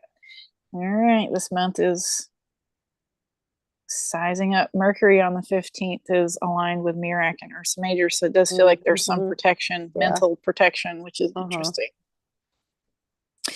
Okay, so that's the 15th of July for Mars. July 21st, Mars aligns with the Pleiades. I love that. It's like welcome to the fifth dimension, masculine Yeah. energy. Uh-huh. Can you hold that, stabilize that energy with that Mars archetype? Can your divine masculine be in a heart-based place? I love that. July 24th. Oh, I didn't do this on all of them, but first I did it for Mars. Well, let me say what the transit is, or what the alignment is. It's July 24th, Mirfac in Perseus, which is Alpha Perseus. And I did it for Mars because Perseus is this, masculine, heroic, quote unquote, air quotes, heroic archetype that slayed Medusa. And I feel like this might be a really potent masculine recode day for that constellation. Like, what does true divine aligned masculine look like? It ain't chopping the head off magical females. So he's portrayed as like a protector and a heroic archetype, but there's more to the story than that. So it's like, how can I uplift the feminine, the magical feminine? Obviously, the brute force sort of Perseus archetype also needs an up level, I feel like. So they can both see eye to eye because they're obviously not in that archetype. Like Perseus is, everybody is afraid to look Medusa in the eyes because she's a baller. So I feel like that's significant. And then on July 29th, Mars aligns with the Hyades in Taurus. Did we lose Sashi? I still see the screen moving. So the Hyades in Taurus, similar vibe to the Pleiades. It is very feminine and lovely. And I feel like that might be a nice balance. It's like we're going to go Pleiades, then Mirfac and Perseus, and then Hyades. So it might be a nice balancing after going through that Mirfac alignment. And I think that'll be kind of cool to see what comes up between the 21st and the 29th through the Mars archetype. There's the Hyades. Oh, yeah. There's Orion. So Mars is going to be heading for Orion alignments in August. Any thoughts? Well, it's interesting, during our last episode, our special topic episode, how we talked about how like Orion basically becomes Perseus. Prometheus. Oh, Prometheus. Okay, yeah. Because Yeah, I was like Prometheus. super confused for a second, but okay, yeah, Prometheus, not Perseus. Yeah, I think Mars making these Perseus and Medusa alignments this month in July is going to be Hmm. up for a big recode. It's like we're probably going to see that trickle through the dream space too. Hmm. You know, like because as we do the consciousness recodes and like we take different actions, like the actual constellation energy recodes too. Like we recode the stars as much as they code us or recode us, right? Hmm. We have equal and opposite effects on each other. So some folks might get memos that that archetype is changing. Maybe it starts Hmm. looking different. Maybe we need to create a different artwork or asterism pattern for that. Totally agree. Yeah, I think that'll be. I And think we we'll see. will. Yeah, yeah, we will. We Yeah, will. we will. Yeah, I just want to say I love Mars and Taurus. It definitely is a move at your own pace kind of energy and really honors a lot of the slowing down process, which I really enjoy. And especially after we enter Gemini season, which we just entered, things tend to go very quick in Gemini season because it's that, mutable air that's just sort of bouncing off the wall. There's usually a lot going on. So with Mars in Taurus, it really helps just to sort of slow down, enjoy the process, and yeah, move at your own pace and really enjoy physical reality, even no matter what is happening. Yeah, really. It's like enjoy, like make sure your home space feels comforting and it's Mhm. cook all the good meals. It's cookout season. It's, Yeah, you know, leisurely, well, at least in the northern hemisphere, it's that summer leisure vibe. yeah. Hmm. It's go for nice leisurely hikes. It's not go power up a mountain. I mean, you could do that, depends on your personal That's Capricorn serenity, season. but yeah, that's more Capricorn. All right. It's That like full moon's gonna be like, let go of that. go for a nice stroll, go fishing Hmm. and hang out in a boat. You know, it's like make Like it literally stop and slow and smell the steady. flowers. Yeah, Yeah. stop and smell the flowers, stop and smell the roses for sure. Definitely once we start getting to Aldebaran alignments, it's stop and smell the roses, but that'll Hmm. be next month. So good deal. You ready to move on to Jupiter and Yeah. Hmm. Saturn?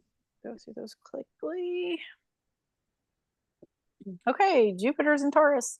Jupiter will be there for about a year Hmm. because he's going to do a retrograde through Taurus later in the year. So there's no planetary conjunctions for Jupiter this year, and he does have two significant fixed star alignments on that July 9th day. Good Lord, that's Yeah. definitely a power Uh-huh. day. That's going to That's gonna be be awesome. wild. I love that this is happening during all these Syrian. I'm just like, oh my gosh, it's just going to be wild. Hmm.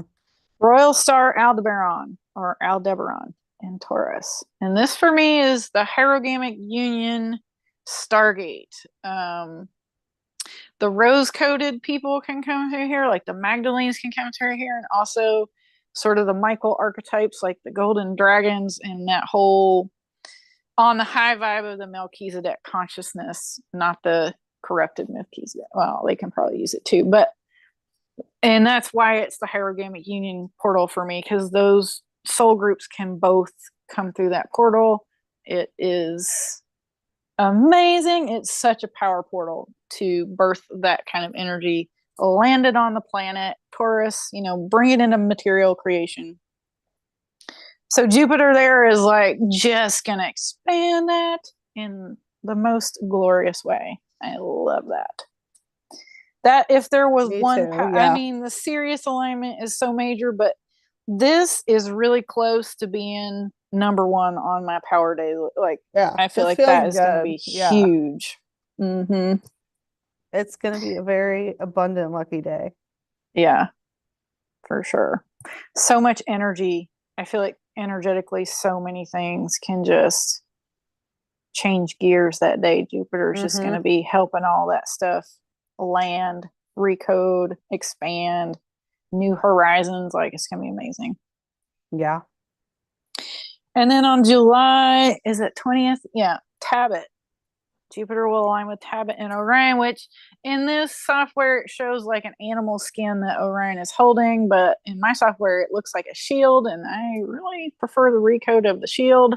Hmm. Um, and Tabit is the center of the shield.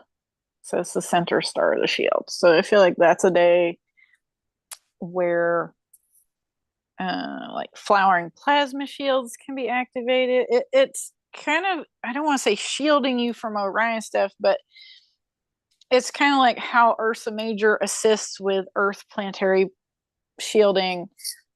It's going to help people be protected from like Orion courting through those or even how Jupiter literally just by existing protects us. Exactly. And it's even more so because it's Jupiter. So it's like extra cool. But I think it will help people egress the Orion matrix if they're stuck in that sort of those phantom pockets through Orion Wars things, if you still have outstanding and a lot of the Orion connections stuff to that. Just like warfare mentality, killing energy, eugenics, genocide kind of stuff. Yeah. That's the higher octave of a shield. Yeah, a shield can be like defensive, but it can also be protective. So I feel like moving up into that higher octave, like, it's benevolent. It's just here protecting, not going into the warfare stuff. Jupiter's like, hey, let's just have a good time. Yeah, like, what are you doing? Don't you have something better to do? Right? You want to do something fun instead of going to war? Kill everything. Why are you trying to kill everything? Just enjoy the view, enjoy the ride. Exactly. Like, there's all this abundance around. Jupiter's gonna be like, there's all this beautiful, all these things around you. Like, go enjoy the world you're in. Don't live in your head that's fighting some war. Well, it can be more complicated than that because it can be very subconscious aspects of yourself that are corded to the Orion matrix that Jupiter's going to be like, we're going to bust that out of your, like, let's clean that out of the system because that doesn't need to be there. That's not now. That's another station of identity. Let's go transit that out because Jupiter is going to be very helpful in, I feel like, closing those chapters for certain people. Most potent for people who Jupiter is their ruling planet. So like Sagittarius ascendant, Pisces ascendant people, like that's going to be a cool day for you guys. Also, the July 9th date will be a cool day for you guys. Very cool, probably. So, yeah, I'm really liking what Jupiter's bringing to the party this month. Me too. It's going to be great. And let's take a little look at Saturn if you're ready. I'm ready. Okay. She's just cruising. It's interesting. Phoebe is now just like chilling with Saturn all the time. Oh, yeah. It shows up on your software every time now. Yeah. Okay, I think it started like last month. Yeah, I remember that. Okay. Duly noted. That's a moon of Saturn. Just FYI, in case people didn't know. Saturn's own moon matrix things may be going on. I kind of did get that memo. I can't remember it was something complex. It was like, it's Saturn moon matrix. I was like, no, it's Saturn's moon's matrix. I was like, what? Matrices. He's got lots of them. Yeah, she has a lot of moons. Probably why she's well known for karma, because those those lunar things are like overlays. Interestingly, they're like overlays, but they're also like shields energetically. So they have a dual purpose, but it can lead to hijack. Like it's like a backdoor into the archetype, into the planetary archetype. So they can be manipulated through the moon matrix stuff. So let's look at what's going on for us in Saturn. Hanging out in the Aquarius Pisces void. She will be there all month. I think next month she actually retrogrades back into Pisces energy, but that's next month. Conjunct, the Saturn moon matrix day is July 24th. Or back into Aquarius energy, not Pisces, but yeah. Back into Aquarius. Wrong direction. She's retrograding back into Aquarius. So that'll be fun. I like that energy. So that's Saturn moon matrix days, July 24th. And there are no super significant fixed star alignments for Saturn in July. So, yeah, that's the focus next month, is just that Saturn moon matrix day. Keep on working on the Saturn retrograde karma things. You ready to go to Chiron and Uranus? Are you ready to look at what they're doing? Yes. Let's see. Oh, yes. Here comes the retro. We're getting ready to get into the retrograde party for the year, you guys. Asteroid Chiron is in Pisces. Stations retrograde on the 25th, officially full retrograde 27th of July.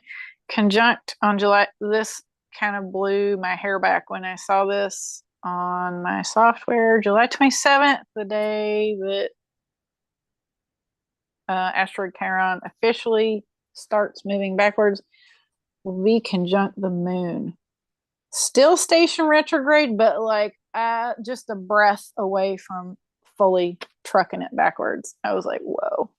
So we're getting, when I feel like, and I would love for you to share your take on it too, but I feel like when there's conjunctions during that 2-day window while something is stationed with any planet, with whatever's going retrograde, is like a huge wild card opportunity.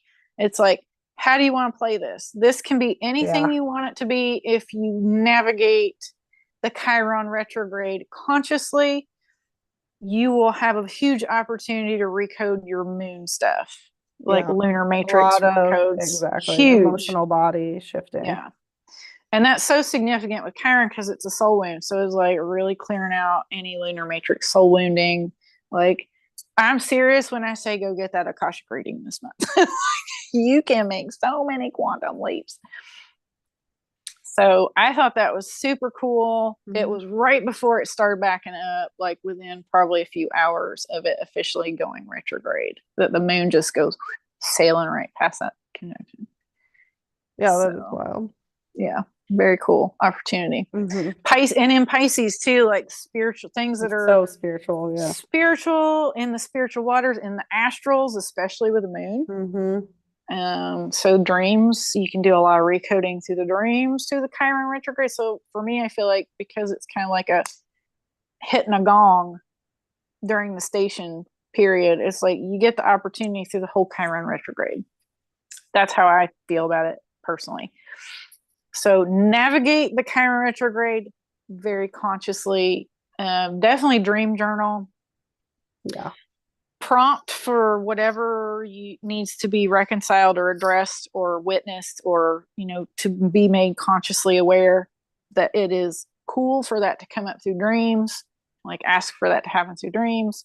You can navigate it so much faster in the astrals like that, for things to trickle down in 3D, like, and materialize in awesome alignments. So I'm excited for that. Me too. Okay, Uranus. We kind of talked about some of the cool things. We mostly covered this in the Mars section, but in case somebody comes to the Uranus section specifically, Uranus will be in Taurus all month. Uranus will be there for many years. Was it like till 2030? I think Uranus. I think like 32. Taurus. Yeah, it's gonna be.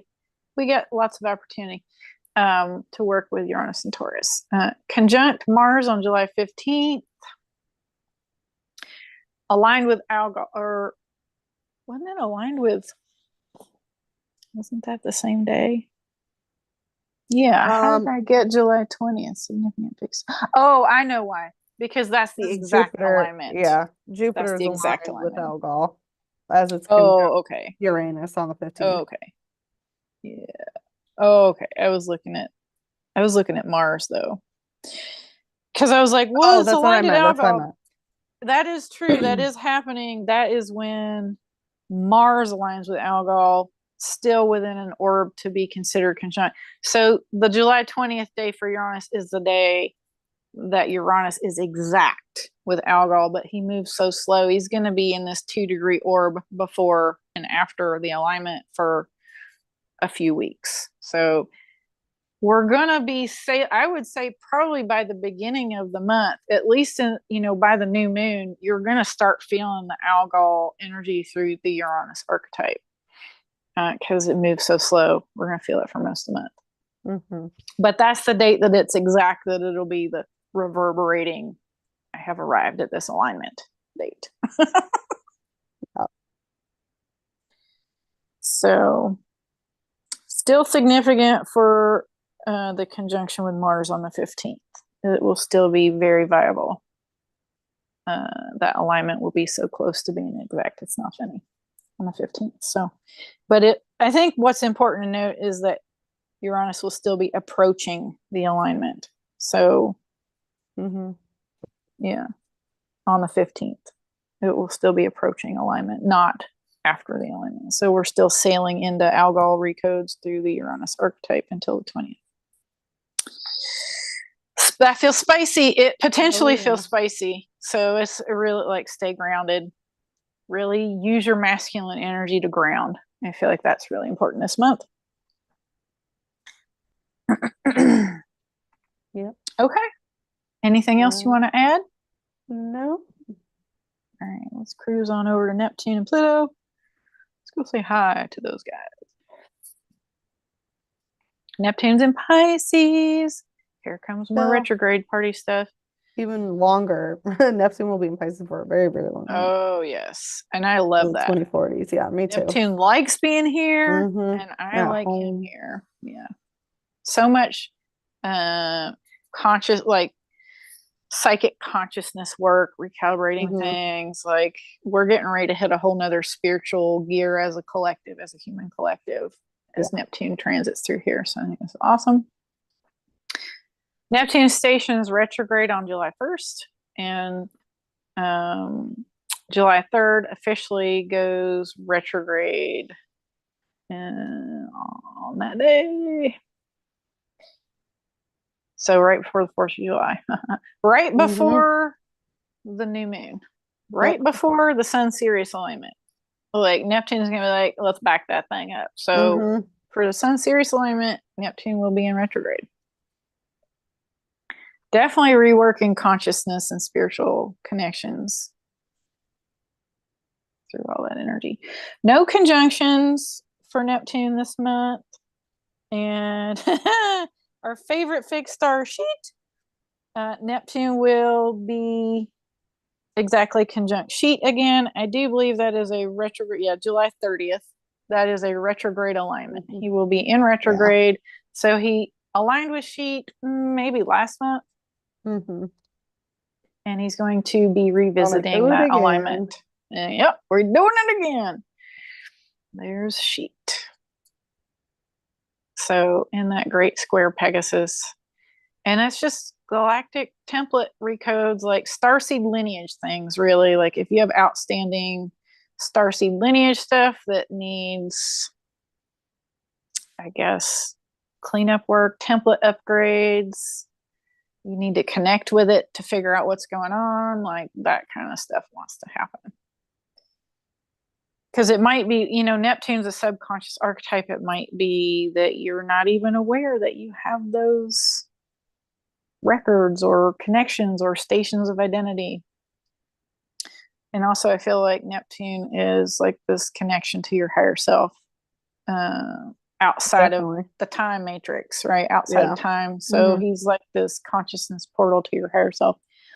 So going to be making conscious adjustments to maybe some galactic templates that are disallowing you from accessing your higher self at liberty.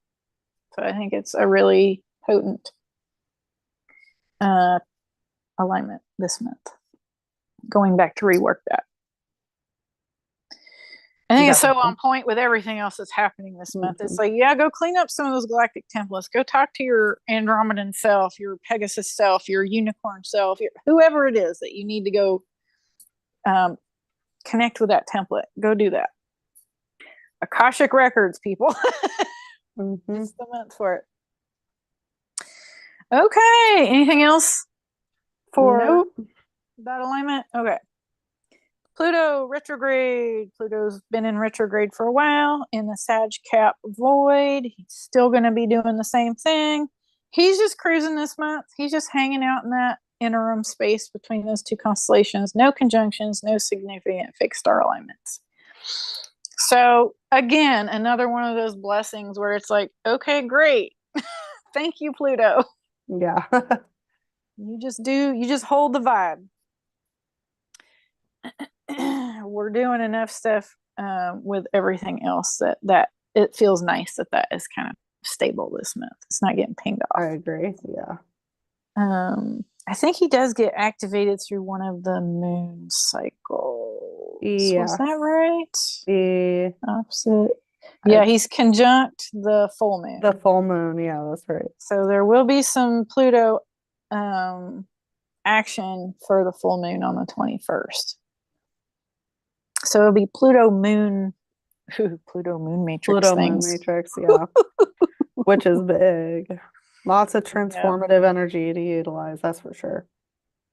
Yeah, very deep subconscious things. Pluto can also be collective things because it's kind of a generational. The outer planets are kind of generational, working with generations of people. So it could be a whole wave of people that have these epiphanies through the full moon, or with Pluto it could also be crisis. So that's true. But it's all coming up to re-navigate. The low vibe of Pluto is very low. Very low. Yeah. It's underworld low. So underworld death. Yeah. Death to rebirth can show up as illness or sickness or crisis. So be aware of that through the full moon, but everything's an opportunity to quantum leap. Right? Whatever materializes is yours to navigate and to understand that it's not coming from nowhere. It's coming from somewhere. Figure out where it's coming from, recode it on the energetic level, and watch your reality change around you. That's the lessons from Pluto. Death is not really a thing. That's also the lesson from Pluto. Yeah. So if those things come knocking, just be like, okay, well, let's go figure out what's going on there. And just deal with whatever shows up in an appropriate way. So that feels mostly chill, but with a big pop at the full moon. Pluto will get pinged off for the full moon. Yeah. All right, you ready to do? Yes, she is. Look at her. She's ready. Let's go to the nodes. To the nodes. North Node, Pisces, been there for a while. We'll be there for a while longer. No significant conjunctions with any planets. And on the 22nd, the North Node aligns with Algenib in Pegasus constellation. So more Pegasus energy. I love that. Bringing some wings to the party. Yes, look at that. Beautiful. Go ride your dragon into the Pegasus energy until he turns into a Pegasus and you just fly through the astrals and sparkly diamonds everywhere and all the cool stuff. I love that. We love it, yeah. So again, the Pegasus energy is galactic template recodes. It's empowerment. It's, the Pegasus is a four-legged equine that can fly. So it's very grounded and stable, and it also can transit those ethereal, the air realms, the higher octaves, the astrals. It can do both. So it's North Node stuff. Go do that stuff. Go get those galactic templates and go, connect with those stations of identity to be able to do the multidimensional game. I think it's really pushing us into that. Although I have to say doing galactic template recodes can be challenging, but with the North Node, it might just be like, you didn't even know that was a thing to go do, because it's coming, the North Node's in Pisces. But it feels very soul aligned to go dive into it. So if weird things show up that you're like, I don't quite understand what this is, go grab a good dream dictionary and do some research. Because with Pisces energy, it could come up through dreams or meditation or, just the weird woo woo routes. I shouldn't call that weird and woo woo. The metaphysical routes. Let's call that. Yeah. Because it's pretty normal for, it is, folks like us. That's normal life. Anything you want to throw in the hat for North Node stuff? No, I mean, North Node's been in Pisces so long. I feel like we've talked about it so much. Yeah. It's just significant. It's making that alignment with Pegasus. I feel like that'll be a interesting crescendo of. Yeah, a great time to work with like unicorns to get on your soul mission or get on the timeline where you are fulfilling your soul's mission. That's a good point because there is going to be so much Monoceros energy activated this month. It's like unicorns and Pegasus. Like there's going to be a lot of that floating around.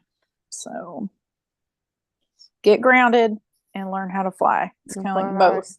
Yeah. All right, let's go look at the South Node stuff. We could look at the moon charts. I forgot about that. I didn't send you specifically South Node, but we could look at the moon charts just to show where the nodes are. So it doesn't matter which chart really because they don't move that fast. And we can look at where the nodes are. So we just did the North Node. You can see at the bottom of this chart, which is the new moon chart, the North Node is clearly down there in Pisces, like smack dab in the middle of the constellation. So, and then if we look at the South Node in Virgo, you can see that at the top of the chart. You also can see, because this is a new moon, this is how conjunct Black Moon Lilith and the South Node was. It's like 17 degrees and just a variance in minutes on that alignment. So it's very conjunct for that new moon. But they're both in Virgo. So angelic template things, past life things, and also that the South Node is getting really close to making Coma Berenice's alignments, which happens kind of in the middle of the month. So before we jump into those though, let's talk about conjunctions. 2 Black Moon Lilith conjunctions, because the node we use the true nodes, not the mean or average nodes, because those aren't really accurate. You want to know where the node is in real time. So they do wobble a lot. They're like fiercely wobbly. And so on July 5th, okay, what day is July 5th, people? Let me hear you. It's the new moon, Sun Sirius alignment day. Also, the South Node will be conjunct Black Moon Lilith. Boom. Which is intense. And then Black Moon Lilith. Yeah. And then again on the 6th in retrograde, literally stops basically right at just past the node and then backs up over it again. Right at so past life curses, grudges, like that Lilith, angsty, angry, resentful, like all that Lilith kind of energy. It's anything, it can be like agreements, courting. It's usually challenging. Black Moon Lilith is usually very challenging. I always attribute it to like curses and things like that, bloodline things that just have you courted to matrices that are really challenging to egress out of. So it's all coming up right around that Sun Sirius alignment. Boom. Yeah, it's going to be super intense. And it's potent. It is ripe for transformation, though. I'm going to say it in every segment. Akashic Records readings is what you guys go get one. Go clear those cords from whatever's binding you. That's just like a memo right there. Like past life stuff, angelic templates, curses, grudges, cords. Go clean it up. Go clean it up. Do the Virgo thing on it. Systems analysts and bringing things into higher alignment. Or I don't even want to say higher alignment. It's like original alignment, like in alignment with the organic angelic templates. Like just bring it back to wholeness, basically. Such an opportunity. So July 6th, the South Node is also aligned with Minda Matrix and Virgo. So Ooh, there's those oh woe is me, sort of those defeatist feminine, feels like victim definitely some, complex, yeah. victim codes. Good, thank you. That was the word I was looking for. Victimization codes, martyrdom, those kinds of programs. Cancel, clear, delete. Yeah. But then you also have to walk the walk. Yep. So if it shows up, just, shows up like that, oh, is this a past life program? Okay, let me go access this. This is why I love muscle testing, because if something in my reality shows up that I'm like, oh, hey, I wasn't really cool with that, I can muscle test. My body has the record, it has access to my Akashic record. I can go figure out where it's coming from and immediately address it. So I don't mess around when it comes to stuff like that, especially now with Black Moon Lilith, because you're going to be bound up in all kinds of stuff with Black Moon Lilith. So go clean that up. Clean up those cords to victim programs and martyr programs. Yeah. And then here we go, drum roll. South Node aligns with diadem in Coma Berenices. This is the first fixed star alignment with the Coma Berenices constellation for South Node, and I feel like this is really where it's going to kick off this Atlantean Egyptian timeline power window clearing opportunity to address stuff from past lives, and also to probably re-access the higher octave of those templates, like high vibe Atlantean lifetimes, if you know, or maybe if you don't know, but that you have emanations or lifetimes in that Atlantean timeline, to go address that, clear the distortions, integrate that station of identity so you can be connected to the organic timeline with that. This is the first alignment, and I think maybe towards the end of September, the South Node exits the alignment window with Coma Berenices. So we have a few months, but I feel like July is a really potent month to just do it. Like some folks, like how we work, we will be sailing into these sort of situations to navigate, or astral things that show up through dreams, to recalibrate before the exact alignment. So when the exact alignment hits, it's like we've already done most of the work, right? We're anchoring the organic timeline at the exact alignment. So if you're one of those people that works ahead of the curve, just know that it is already incoming, right? Like beginning of, I would say even now at the time of recording, things are going to start trickling in for these alignments, because the South Node, the nodes don't move super fast. So it's close to it already, but the exact alignment happens around the 18th of July. So yeah, I feel like that on that note, it's like really important to reiterate, focus on what is it this month, July 5th, the Sun Sirius alignment, and then figure out what day the heliacal rising of Sirius happens at your latitude.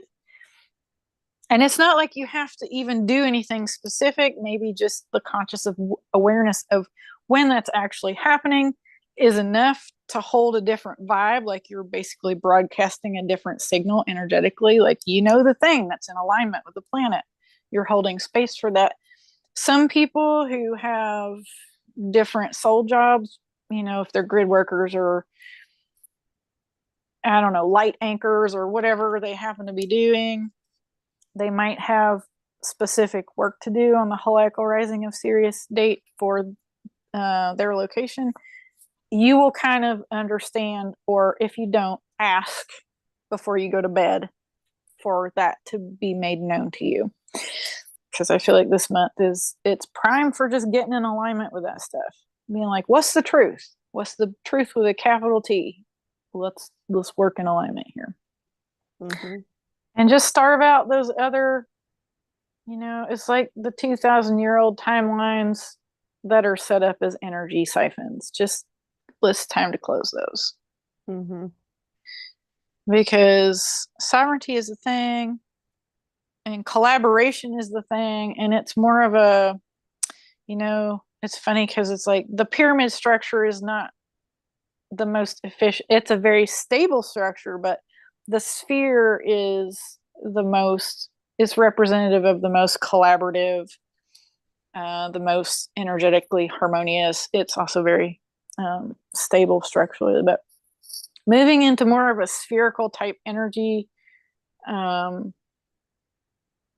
versus, well, I guess what I'm trying to say is like collaboration and sovereignty and working in harmony with other people instead of working for the man, Exactly.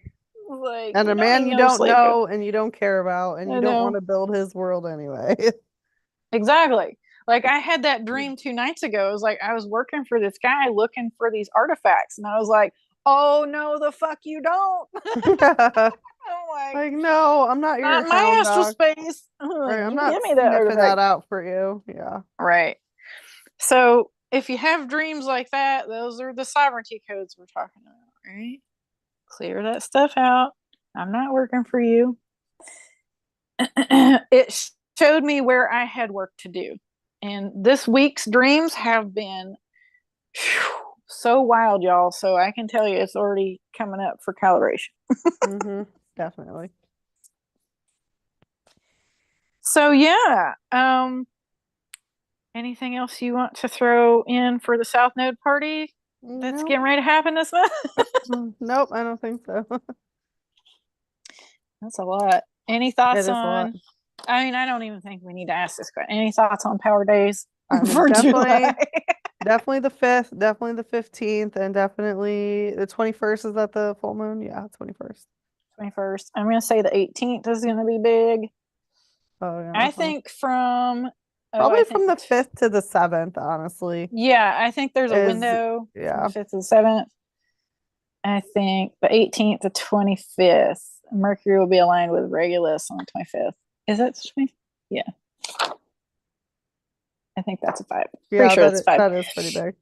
21st is I think that's too, interesting. because that moon is conjunct Pluto, so that's going to be... Oof. Yeah. I think there's probably 2 windows in here. Yeah. I think 15th to the 17th is going to be the 15th. Juicy. Well, 15th to the 18th then. Yeah, let's do 15th to the 18th. It is a separate kind of energy, but yeah. We'll have all this on the Power Day section when we post these transit notes. So hang in there, guys. I really feel like it's a surf the wave this month. Yeah. It's very fascinating. I'm excited. I think my energy's clearer than it's ever been. Like I have Saturn in Gemini at that yin yang star. So like for the past several years, it has been grueling. July has been grueling because it's like all the karmic things come up and the soul job, like what you agreed to come in here and do, like just it's like it just slaps me in the face, and July is like, do the work. Yeah, my ascension point's in Gemini, so I always have stuff come up during Gemini.